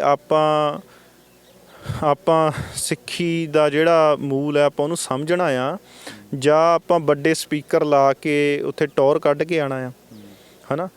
ਮੈਂ ਤਾਂ ਇਹੀ ਬੇਨਤੀ ਕਰ ਸਕਦਾ ਕਿ ਨੌਜਵਾਨਾਂ ਨੂੰ ਆਪਣੇ ਆਪ ਇਹ ਗੱਲਾਂ ਸਮਝਣੀਆਂ ਚਾਹੀਦੀਆਂ ਕਿ ਤੁਸੀਂ ਵੱਡੇ ਸਪੀਕਰ ਨਾ ਲਾ ਕੇ ਆਓ, ਠੀਕ ਆ, ਤੁਸੀਂ ਸੰਗਤ ਵਿੱਚ ਆਓ, ਆਪਣੇ ਪਰਿਵਾਰਾਂ ਨੂੰ ਲੈ ਕੇ ਆਓ। ਜਿਹੜੇ ਨੌਜਵਾਨ ਇਕੱਠੇ ਹੋ ਕੇ ਆਉਂਦੇ ਆ ਉਹਨਾਂ ਨੂੰ ਚਲੋ ਠੀਕ ਆ ਕਿ ਕੁਛ ਲਗਭਗ ਬਹੁਤ ਜਾਣਿਆਂ ਨੂੰ ਇਤਿਹਾਸ ਪਤਾ ਵੀ ਹੈ, ਪਰ ਉਹ ਅਹਿਸਾਸ ਨਹੀਂ ਕਰ ਸਕਦੇ ਇਸ ਚੀਜ਼ ਦਾ। ਬਹੁਤ ਘੱਟ ਲੋਕ ਅਹਿਸਾਸ ਕਰਦੇ ਆ। ਜਿਹੜੇ ਅਹਿਸਾਸ ਕਰਦੇ ਆ ਉਹ ਫਿਰ ਇੰਨਾ ਕੋਈ ਸਪੀਕਰ ਕੋਈ ਟਰੈਕਟਰਾਂ 'ਤੇ ਰੌਲਾ ਰੱਪਾ ਪਾਉਂਦੇ ਨਹੀਂ ਆਉਂਦੇ ਹੁੰਦੇ, ਠੀਕ ਹੈ। ਮੈਂ ਇੱਕ ਵਾਰ ਦੀ 2 ਸਾਲ ਪਹਿਲੀ ਗੱਲ ਹੈ, ਮੈਂ ਆਪਣੇ ਇੱਧਰ ਇਲਾਕੇ 'ਚ ਸੀਗਾ ਅਤੇ ਇੱਕ ਟਰਾਲੀ ਸਾਡੇ ਪਿੰਡੋਂ ਲੰਘਣ ਲੱਗੀ ਅਤੇ ਜਿੱਦਾਂ ਉਹ ਪਿੰਡ 'ਚ ਬੜੀ ਅਤੇ ਉਹਨਾਂ ਨੇ ਉੱਚੀ ਉੱਚੀ ਜਕਾਰੇ ਲਾਣੇ ਸ਼ੁਰੂ ਕਰ ਦਿੱਤੇ, ਠੀਕ ਆ। ਅਤੇ ਮੈਂ ਬੜੀ ਛੇਤੀ ਆਪਣੇ ਗੇਟ ਤੋਂ ਬਾਹਰ ਨਿਕਲਿਆ ਅਤੇ ਜਦ ਮੈਂ ਦੇਖਿਆ ਕਿ ਉਹ ਮੋੜਨ ਲੱਗੇ ਅਤੇ ਮੈਂ ਉਹਨਾਂ ਨੂੰ ਉੱਥੇ ਰੋਕ ਲਿਆ। ਉਹਨਾਂ ਨੇ ਉਹ ਜਿਹੜੇ ਇੱਕ ਭੂਤ ਜਿਹੇ ਵਾਲੇ ਮੂੰਹ ਹੁੰਦੇ ਉਹ ਅੱਗੇ ਲਾਇਓ ਸੀਗੇ, ਉਹ ਹੋਣੇ ਆ 10 ਕੁ ਜਾਣੇ, ਹੈ ਨਾ। ਮੈਂ ਉਹਨਾਂ ਨੂੰ ਕਿਹਾ ਵੀ ਤੁਸੀਂ ਕਿੱਥੋਂ ਆਏ ਆ? ਉਹ ਕਹਿੰਦੇ ਕਿ ਅਸੀਂ ਫਤਿਹਗੜ੍ਹ ਸਾਹਿਬ ਤੋਂ ਆਏ ਹਾਂ। ਮੈਂ ਕਿਹਾ ਵੀ ਕਿਆ ਕਰਕੇ ਆਏ ਆ? ਉਹ ਕਹਿੰਦੇ ਸਭਾ ਤੋਂ ਆਏ ਆ। ਮੈਂ ਕਿਹਾ ਵੀ ਇਹ ਇੰਨਾ ਰੌਲਾ ਰੱਪਾ ਕਾਹਦੀ ਖੁਸ਼ੀ 'ਚ ਆ ਅਤੇ ਇਹ ਮੂੰਹ ਜੇ ਲਾ ਕੇ ਤੁਸੀਂ ਉੱਥੋਂ ਲੈ ਕੇ ਆਏ ਆ? ਮੈਂ ਕਿਹਾ ਕਹਿੰਦੇ ਹਾਂ। ਮੈਂ ਕਿਹਾ ਵੀ ਤੁਹਾਨੂੰ ਕਿਸੇ ਨੂੰ ਸਾਹਿਬਜ਼ਾਦਿਆਂ ਦਾ ਇਤਿਹਾਸ ਪਤਾ? ਉਹ ਸਾਰੇ ਚੁੱਪ ਕਰ ਗਏ। ਹੁਣ ਉਹਨਾਂ ਦੇ ਵਿੱਚ ਇੱਕ ਬੰਦਾ ਸੀਗਾ ਜਿਹੜਾ ਥੋੜ੍ਹਾ ਜਿਹਾ ਸਮਝਦਾਰ ਸੀਗਾ, ਉਹ ਕਹਿੰਦਾ ਕਿ ਹਾਂ ਮੈਨੂੰ ਪਤਾ, ਠੀਕ ਆ। ਮੈਂ ਉਹਨੂੰ ਸਿਰਫ ਇੱਕ ਸਵਾਲ ਪੁੱਛਿਆ, ਉਹ ਵਿਚਾਰਾ ਚੁੱਪ ਕਰ ਗਿਆ। ਅਤੇ ਉਹ ਹੁਣ ਬਾਅਦ ਵਿੱਚ ਉਹਨਾਂ ਨੇ ਬੜੀ ਸੌਰੀ ਫੀਲ ਕੀਤੀ ਵੀ ਸਾਡੇ ਤੋਂ ਗਲਤੀ ਹੋ ਗਈ ਆ। ਮੈਂ ਉਹਨਾਂ ਨੂੰ ਕੁਛ ਨਹੀਂ ਕਿਹਾ, ਮੈਂ ਉਹਨਾਂ ਨੂੰ ਕਿਹਾ ਵੀ ਭਾਈ ਤੁਸੀਂ ਕਾਹਨੂੰ ਆਪਣੇ ਭਾਵ ਚੜ੍ਹਾਉਣ ਲੱਗੇ ਹੋ, ਹੈ ਨਾ, ਅਤੇ ਤੁਸੀਂ ਕਾਹਨੂੰ ਇਹ ਦੂਜੇ ਪਾਸੇ ਨੂੰ ਤੁਰੇ ਹੋ। ਵੀ ਜੇ ਹੁਣ ਗਏ ਸੀਗੇ ਇੰਨਾ ਖਰਚਾ ਕਰਕੇ, ਇੰਨਾ ਵੱਡਾ ਸਪੀਕਰ ਲਾਇਆ ਵਾ ਟਰੈਕਟਰ ਦੇ ਉੱਤੇ, ਵੀ ਤੁਸੀਂ ਘੱਟੋ ਘੱਟ ਥੋੜ੍ਹਾ ਬਹੁਤਾ ਸਮਝ ਲਓ। ਮੈਨੂੰ ਇੱਦਾਂ ਲੱਗਦਾ ਕਿ ਜਿਹੜੇ ਨੌਜਵਾਨ ਇੱਦਾਂ ਜਾਂਦੇ ਆ ਜਿਹਦੇ ਨਾਲ ਸੰਗਤ ਨੂੰ ਪਰੇਸ਼ਾਨੀ ਆਉਂਦੀ ਹੈ, ਜਿਹੜੇ ਕੋਈ ਹੌਰਨ ਮਾਰਦੇ ਆ, ਵੱਡੇ ਸਪੀਕਰ ਲਾਉਂਦੇ ਆ, ਉਹ ਕੋਈ ਉੱਥੇ ਨਮਸਕਾਰ ਕਰਨ ਨਹੀਂ ਜਾਂਦੇ ਗੁਰੂ ਨੂੰ, ਉਹ ਅਸਲ ਦੇ ਵਿੱਚ ਉਲਟਾ ਆਪਣੇ ਉੱਤੇ ਪਾਪ ਚੜਾ ਰਹੇ ਹੈ। ਇਹ ਬਹੁਤ ਗਲਤ ਹੈ। ਇੰਨੀ ਬੇਨਤੀ ਜ਼ਰੂਰ ਕਰਦਾ ਕਿ ਭਾਈ ਸਾਰੇ ਜਾਣੇ ਸਮਝੋ, ਇਹ ਦਿਨ ਇਹ ਉਹ ਸੰਗਤ ਉਹ ਦੀਆਂ ਜੇ ਅਸੀਂ ਆਪ ਨਹੀਂ ਸਮਝਣਾ ਤਾਂ ਅਸੀਂ ਜਿਹੜੀ ਸੰਗਤ ਆਪਣੇ ਅਹਿਸਾਸ ਲੈ ਕੇ ਆ ਰਹੀ ਹੈ, ਉੱਥੇ ਸਮਝ ਲੈ ਕੇ ਆ ਰਹੀ ਹੈ, ਭਾਵਨਾਵਾਂ ਲੈ ਕੇ ਆ ਰਹੀ ਹੈ, ਅਸੀਂ ਉਹਨਾਂ ਦੇ ਮਨਾਂ ਦੇ ਵਿੱਚ ਰੁਕਾਵਟ ਨਾ ਪਾਈਏ, ਉਹਨਾਂ ਦੀ ਸ਼ਰਧਾ 'ਚ ਰੁਕਾਵਟ ਨਾ ਪਾਈਏ, ਉਲਟਾ ਆਪਣੇ ਪਰ ਪਾਪ ਨਾ ਚੜਾਈਏ। ਅੱਛਾ ਭਾਜੀ, ਥੱਲੇ ਕਮੈਂਟ ਵੀ ਕਈ ਆਉਂਦੇ ਨੇ, ਤੁਹਾਡੀ ਵੀਡੀਓ ਪੈਂਦੀ ਆ, ਕਈ ਕਮੈਂਟ ਥੱਲੇ ਆਉਂਦੇ ਨੇ, ਉਹ ਕਹਿੰਦੇ ਜਦੋਂ ਕਈ ਲੋਕ ਅਕਸਰ ਇਹ ਵੀ ਕਹਿੰਦੇ ਵੀ ਸਿੱਖਾਂ ਦਾ ਅਗਰ ਰਾਜ ਆ ਗਿਆ ਉਹ ਤਾਂ ਬੜੇ ਕੱਟੜ ਸੋਚਦੇ, ਫਿਰ ਮਾਲਕਾ ਸਿੰਘ ਬੜੇ ਕੱਟੜ ਆ। ਥੱਲੇ ਕਮੈਂਟ ਆਏ ਵੀ ਤਾਲੀਬਾਨ ਵਾਂਗੂ ਜਿਹੜਾ ਇਹ ਕਰ ਰਹੇ ਆ, ਜੇ ਸਿੱਖਾਂ ਦਾ ਰਾਜ ਆ ਗਿਆ ਤਾਂ ਲੋਕਾਂ ਨੂੰ ਤੁਸੀਂ ਰੋਟੀ ਨਹੀਂ ਖਾਣ ਦਓਗੇ, ਇਸ ਤਰ੍ਹਾਂ ਦਾ। ਮੈਂ ਪਹਿਲਾਂ ਵੀ ਦੱਸ ਚੁੱਕਿਆ ਕਿ ਜੇ ਉਹ ਗੁੰਡੇ ਲੋਕ ਹੁੰਦੇ, ਸਾਡੇ ਨਾਲ ਦੇ ਸਿੰਘ ਜਾਂ ਤਾਲੀਬਾਨੀ ਸੋਚਦੇ ਹੁੰਦੇ, ਤੇ ਅਸੀਂ ਫਿਰ ਕੋਈ ਠੇਕੇਦਾਰ ਨੂੰ ਨਹੀਂ ਸੀ ਪੁੱਛਣਾ ਵੀ ਭਾਈ ਤੇ ਇਹਨਾਂ ਤੋਂ ਕਿੰਨੇ ਪੈਸੇ ਲਿਓ ਜਾਂ ਇਹਨਾਂ ਦੇ ਪੈਸੇ ਮੋੜ, ਫਿਰ ਤਾਂ ਅਸੀਂ ਦੂਜੇ ਤਰੀਕੇ ਚਕਾਉਂਦੇ ਡਾਂਗ ਨਾਲ, ਹੈ ਨਾ। ਅਸੀਂ ਤਾਂ ਉਹਨਾਂ ਨੂੰ ਪਹਿਲਾਂ ਬੇਨਤੀ ਕੀਤੀ ਹੈ, ਉਹਨਾਂ ਦੇ ਪੈਸੇ ਮੜਵਾਏ, ਹੈ ਨਾ। ਠੇਕੇਦਾਰ ਸਾਨੂੰ ਆਪ ਸਾਡੇ ਨਾਲ ਸਹਿਯੋਗ ਕਰਕੇ ਗਿਆ, ਹੈ ਨਾ। ਇਹ ਕੋਈ ਕਿਸੇ ਨਾਲ ਧੱਕਾ ਨਹੀਂ ਕੀਤਾ ਗਿਆ, ਪਰ ਮੈਂ ਇੰਨੀ ਜ਼ਰੂਰ ਬੇਨਤੀ ਕੀਤੀ ਆ ਉਹਨਾਂ ਨੂੰ ਵੀ, ਮੈਂ ਕੀਤੀ ਦੁਕਾਨਦਾਰਾਂ ਨੂੰ ਵੀ ਜੇ ਸਾਡੇ ਕਰਕੇ, ਹੈ ਨਾ, ਵੀ ਜੇ ਇਹ ਦਿਨਾਂ ਕਰਕੇ ਤੁਹਾਡਾ 2-4 ਹਜ਼ਾਰ ਦਾ ਨੁਕਸਾਨ ਹੋਇਆ ਤਾਂ ਕੋਈ ਐਡੀ ਗੱਲ ਨਹੀਂ ਹੈਗੀ। ਇਹ 2-4 ਹਜ਼ਾਰ ਇੰਨਾ ਕੀਮਤੀ ਨਹੀਂ ਹੈਗਾ ਜਿੰਨੀ ਉਹ ਸੰਗਤ ਦੀਆਂ ਭਾਵਨਾਵਾਂ ਆ, ਉਹਨਾਂ ਦੇ ਹਿਰਦੇ ਆ ਜਿਹੜੀਆਂ ਉਹ ਇਹ 'ਤੇ ਅਹਿਸਾਸ ਲੈ ਕੇ ਆ ਰਹੇ ਆ, ਉਹ ਜ਼ਿਆਦਾ ਕੀਮਤੀ ਹੈ ਨਾ। ਅਤੇ ਉਹਨਾਂ ਨੇ ਆਪ ਜਕਾਰੇ ਛੱਡੇ ਆ, ਕੋਈ ਧੱਕਾ ਨਹੀਂ ਹੈਗਾ। ਦੂਜੀ ਗੱਲ, ਜਿਹੜੇ ਕਹਿੰਦੇ ਕਿ ਜੇ ਸਿੱਖ ਰਾਜ ਆਉਂਦਾ ਆ ਤਾਂ ਇਹ ਰੋਟੀ ਨਹੀਂ ਖਾਣ ਦਊਗੇ, ਹਰੇਕ ਨਾਲ ਧੱਕਾ ਕਰੂਗੇ, ਇੱਦਾਂ ਦੀ ਕੋਈ ਗੱਲ ਨਹੀਂ ਹੈਗੀ ਹੈ। ਸਾਡੇ ਕੋਲ ਬਹੁਤ ਵੱਡੀ ਇੱਕ ਐਗਜ਼ਾਮਪਲ ਹੈ ਮਹਾਰਾਜਾ ਰਣਜੀਤ ਸਿੰਘ ਦੇ ਰਾਜ ਦੀ, ਕਿ ਉੱਥੇ ਕਿਸੇ ਨਾਲ ਧੱਕਾ ਨਹੀਂ ਕੀਤਾ ਗਿਆ। ਕੋਈ ਇਤਿਹਾਸਕਾਰ ਉੱਠ ਕੇ ਕਹਿ ਦੇਵੇ, ਕੋਈ ਪੁਰਾਣੇ ਤੱਤਾਂ 'ਚੋਂ ਕੱਢ ਕੇ, ਕਿ ਸਿੱਖਾਂ ਨੇ ਉਸ ਸਮੇਂ ਖਾਲਸੇ ਦਾ ਰਾਜ ਸੀਗਾ, ਕਿ ਕਿਸੇ ਨਾਲ ਵੀ ਧੱਕਾ ਕੀਤਾ ਗਿਆ ਹੋਵੇ। ਜਿਹੜਾ ਸਾਡਾ ਹੁਣ ਵੀ ਰਾਜ ਦਾ ਆਈਡੀਆ ਆ, ਇਹ ਉਸੇ ਕਨਸੈਪਟ 'ਤੇ ਹੈ ਕਿ ਸਰਬੱਤ ਦੇ ਭਲੇ ਦਾ ਰਾਜ। ਅਸੀਂ ਤਾਂ ਸਰਬੱਤ ਦੇ ਭਲੇ ਦੀ ਅਰਦਾਸ ਕਰਨ ਵਾਲੇ ਬੰਦੇ ਹਾਂ, ਅਤੇ ਅਸੀਂ ਸਰਬੱਤ ਦੇ ਨਾਲ ਧੋਖਾ ਕਰਨ ਵਾਲੇ ਨਹੀਂ। ਆਪਾਂ ਇਨਸਾਨ ਤਾਂ ਇੱਕ ਪਾਸੇ ਹੈ, ਖਾਲਸਾ ਦਾ ਕੁੱਲ ਕਾਇਨਾਤ ਦੇ ਵਿੱਚ ਜੀਵ ਜੰਤੂਆਂ ਦੇ ਉੱਤੇ ਦਇਆ ਕਰਨ ਵਾਲਾ ਆ। ਇਹ ਜਿਹੜੇ ਲੋਕ ਅਸਲ ਦੇ ਵਿੱਚ ਇੱਦਾਂ ਕਰਦੇ ਆ, ਉਹ ਪਹਿਲਾਂ ਹੀ ਬਹੁਤ ਡਰੂ ਬਿਰਤੀ ਦੇ ਲੋਕ ਹੁੰਦੇ ਆ, ਕਿ ਜਿਹੜੇ ਆਪਣਾ ਪਰਛਾਵਾਂ ਦੇਖ ਕੇ ਡਰਦੇ ਰਹਿੰਦੇ ਆ। ਜਿਹੜਾ ਬੰਦਾ ਆਪਣਾ ਪਰਛਾਵਾਂ ਦੇਖ ਕੇ ਡਰਦਾ ਰਹਿੰਦਾ ਆ, ਉਹ ਬੰਦਿਆਂ ਨੂੰ ਇੱਦਾਂ ਲੱਗਦਾ ਹੁੰਦਾ ਕਿ ਜੇ ਇਹਨਾਂ ਦਾ ਰਾਜ ਆ ਗਿਆ ਨਹੀਂ, ਸਾਡੇ ਨਾਲ ਪਤਾ ਨਹੀਂ ਕਿੰਨਾ ਕੁ ਧੱਕਾ ਕਰ ਦੇਣਾ। ਪਰਛਾਵਾਂ ਵੀ ਕਿਸੇ ਨੂੰ ਨਹੀਂ ਡਰਾਉਂਦਾ, ਪਰਛਾਵਾਂ ਕਿਹੜਾ ਤੁਹਾਨੂੰ ਪੈਂਦਾ, ਪਰ ਉਹ ਲੋਕ ਡਰੂ ਬਿਰਤੀ ਦੇ ਹੁੰਦੇ ਜਿਹੜੇ ਆਪਣਾ ਪਰਛਾਵਾਂ ਦੇਖ ਕੇ ਡਰਦੇ ਰਹਿੰਦੇ। ਅਤੇ ਉਹਨਾਂ ਨੂੰ ਖਾਲਸੇ ਦੇ ਉੱਤੇ ਟੇਕ ਰੱਖਣੀ ਚਾਹੀਦੀ ਹੈ। ਅਤੇ ਉਹ ਸਮਾਂ ਗੁਰੂ ਮਹਾਰਾਜ ਕਿਰਪਾ ਕਰਨ, ਮੈਨੂੰ ਲੱਗਦਾ ਉਹ ਆਉਣੇ ਵਾਲਾ ਆ, ਉਹ ਸਮਾਂ ਆਪਣੇ ਆਪ ਬਣ ਜਾਣਾ। ਅਤੇ ਜਦ ਇਹ ਇੰਡੀਆ ਨੇ ਇਹਨਾਂ ਲੋਕਾਂ 'ਤੇ ਧੱਕਾ ਕਰਨਾ, ਅਤੇ ਉਹਨਾਂ ਨੇ ਫਿਰ ਖਾਲਸੇ ਦੀ ਸ਼ਰਨ ਆਉਣਾ, ਅਤੇ ਉਸ ਖਾਲਸੇ ਨੇ ਫਿਰ ਦਇਆ ਕਰਕੇ ਉਹਨਾਂ ਨੂੰ ਨਿਵਰਤ ਕਰਨਾ। ਹਾਂ। ਸੋ ਇਹ ਸਨ ਭਾਈ ਸੁਖਜਿੰਦਰ ਸਿੰਘ ਜੀ, ਜਿਨ੍ਹਾਂ ਨਾਲ ਆਪਾਂ ਗੱਲ ਕੀਤੀ ਆ ਸਾਰੀ। ਸੋ ਪਿਛਲੇ ਦਿਨਾਂ ਦੇ ਵਿੱਚ ਝੂਲੇ ਬੰਦ ਕਰਵਾਏ, ਦੁਕਾਨਾਂ ਦੇ ਥਾਂ ਬਦਲਾਏ। ਸੋ ਉਹਨੂੰ ਲੈ ਕੇ ਕਾਫੀ ਜਿਹੜੇ ਸਵਾਲ ਵੀ ਉੱਠ ਰਹੇ ਸੀ, ਕਿਉਂਕਿ ਦੁਕਾਨ ਵੀ ਜਿਹੜੇ ਆ ਰੋਂਦੇ ਘਰ ਲਾਉਂਦੇ ਦੁਕਾਨਦਾਰ ਨਜ਼ਰ ਆਏ ਸੀਗੇ, ਕਿ ਚੰਗਾ ਪੈਸਾ ਉਹਨਾਂ ਦਾ ਲੱਗ ਗਿਆ ਸੀਗਾ। ਕਿਸੇ ਦਾ 5000 ਦਾ ਨੁਕਸਾਨ, ਕਿਸੇ ਦਾ 10000 ਦਾ, ਕਿਸੇ ਦਾ 20000 ਦਾ, ਕਿਉਂਕਿ ਝੂਲੇ ਵਾਲੇ ਪਹਿਲਾਂ ਟਰਾਲੀਆਂ ਭਰ ਕੇ ਉਹਨਾਂ ਦੇ ਵੱਡੇ ਨੁਕਸਾਨ ਹੋਏ ਸੀ। ਸੋ ਉਹ ਸਾਰੀ ਗੱਲਬਾਤ ਇਸ ਸੰਦਰਭ ਦੇ ਵਿੱਚ ਕੀਤੀ ਗਈ, ਤਾਂ ਗੱਲ ਕਿਤੇ ਨਾ ਕਿਤੇ ਸਹੀ ਵੀ ਹੈਗੀ ਆ ਵੀ ਜਿੱਥੇ ਤੁਸੀਂ ਸੋਗ ਸਭਾ ਮਨਾਉਣ ਆਉਂਦੇ, ਅਗਰ ਘਰ ਵਿੱਚ ਸਾਡੇ ਇੱਦਾਂ ਦੀ ਸਮੱਸਿਆ ਹੋ ਜਾਵੇ ਤਾਂ ਅਸੀਂ ਥੱਲੇ ਦਰੀਆਂ ਵਿਛਾ ਕੇ ਭੁੰਜੇ ਬਹਿ ਜਾਂਦੇ ਆ। ਪਰ ਹੁਣ ਸਮਾਂ ਜਿਹੜਾ ਹੈ ਉਹ ਬਦਲ ਗਿਆ ਹੈਗਾ। ਸੋਗ ਸਭਾ ਦੇ ਦਿਨਾਂ ਦੇ ਵਿੱਚ ਅਸੀਂ ਅਫਸੋਸ ਕਰਨ ਦੀ ਬਜਾਏ ਜਿਹੜਾ ਹੈ ਉਸ ਨੂੰ ਮੇਲੇ ਦੇ ਰੂਪ ਵਿੱਚ ਬਣਾ ਲੈਂਦੇ ਆ। ਉਹ ਸੰਗਤ ਦਾ ਕਿਤੇ ਨਾ ਕਿਤੇ ਜ਼ਿਆਦਾ ਜਿਹੜਾ ਆ ਕਸੂਰਵਾਰ ਸੰਗਤ ਨਜ਼ਰ ਆਉਂਦੀ। ਜਿਹੜੀ ਸੰਗਤ ਗੁਰੂ ਮਹਾਰਾਜ ਦੇ ਦਰਸ਼ਨ ਕਰਨ ਜਾਂ ਫਿਰ ਸੋਗ ਸਭਾ ਵਿੱਚ ਸ਼ਾਮਲ ਹੋਣ ਆਉਂਦੀ ਆ, ਉਹਨਾਂ ਦਾ ਕਿਸ ਤਰ੍ਹਾਂ ਮਨ ਜਿਹੜਾ ਆ ਉਹ ਮੇਲਿਆਂ ਦੇ ਵਿੱਚ ਜਿਹੜਾ ਆ ਉਹ ਬਦਲ ਜਾਂਦਾ, ਜਾਂ ਮੇਲਾ ਦੇਖਣ ਨੂੰ ਮਨ ਕਰ ਜਾਂਦਾ। ਸੋ ਸੰਗਤ ਦੇ ਉੱਤੇ ਬਹੁਤ ਸਵਾਲੀਆਂ ਜਿਹੜੇ ਨਿਸ਼ਾਨ ਉੱਠਦੇ ਆ। ਸੋ ਜਿੱਥੇ ਜਿਹੜੇ ਇਹਨਾਂ ਸਿੰਘਾਂ ਦਾ ਫਰਜ਼ ਬਣਿਆ, ਜਿੱਥੇ ਉਹ ਚੰਡੋਲ ਵਾਲਿਆਂ ਨੇ ਗੱਲ ਮੰਨ ਕੇ ਚੰਡੋਲ ਚੱਕਿਆ, ਉੱਥੇ ਸੰਗਤ ਦਾ ਫਰਜ਼ ਬਣਦਾ ਹੈ ਕਿ ਜੇ ਅਗਰ ਗੁਰੂ ਮਹਾਰਾਜ ਦੀ ਸੋਗ ਸਭਾ ਦੇ ਵਿੱਚ ਅਸੀਂ ਅਫਸੋਸ ਕਰਨ ਪਹੁੰਚੇ ਹਾਂ ਤਾਂ ਫਿਰ ਉਹ ਸੋਗ ਸਭਾ ਦੀ ਤਰ੍ਹਾਂ ਉਸ ਨੂੰ ਮਨਾਈਏ, ਨਾ ਕਿ ਮੇਲਾ ਬਣਾਈਏ।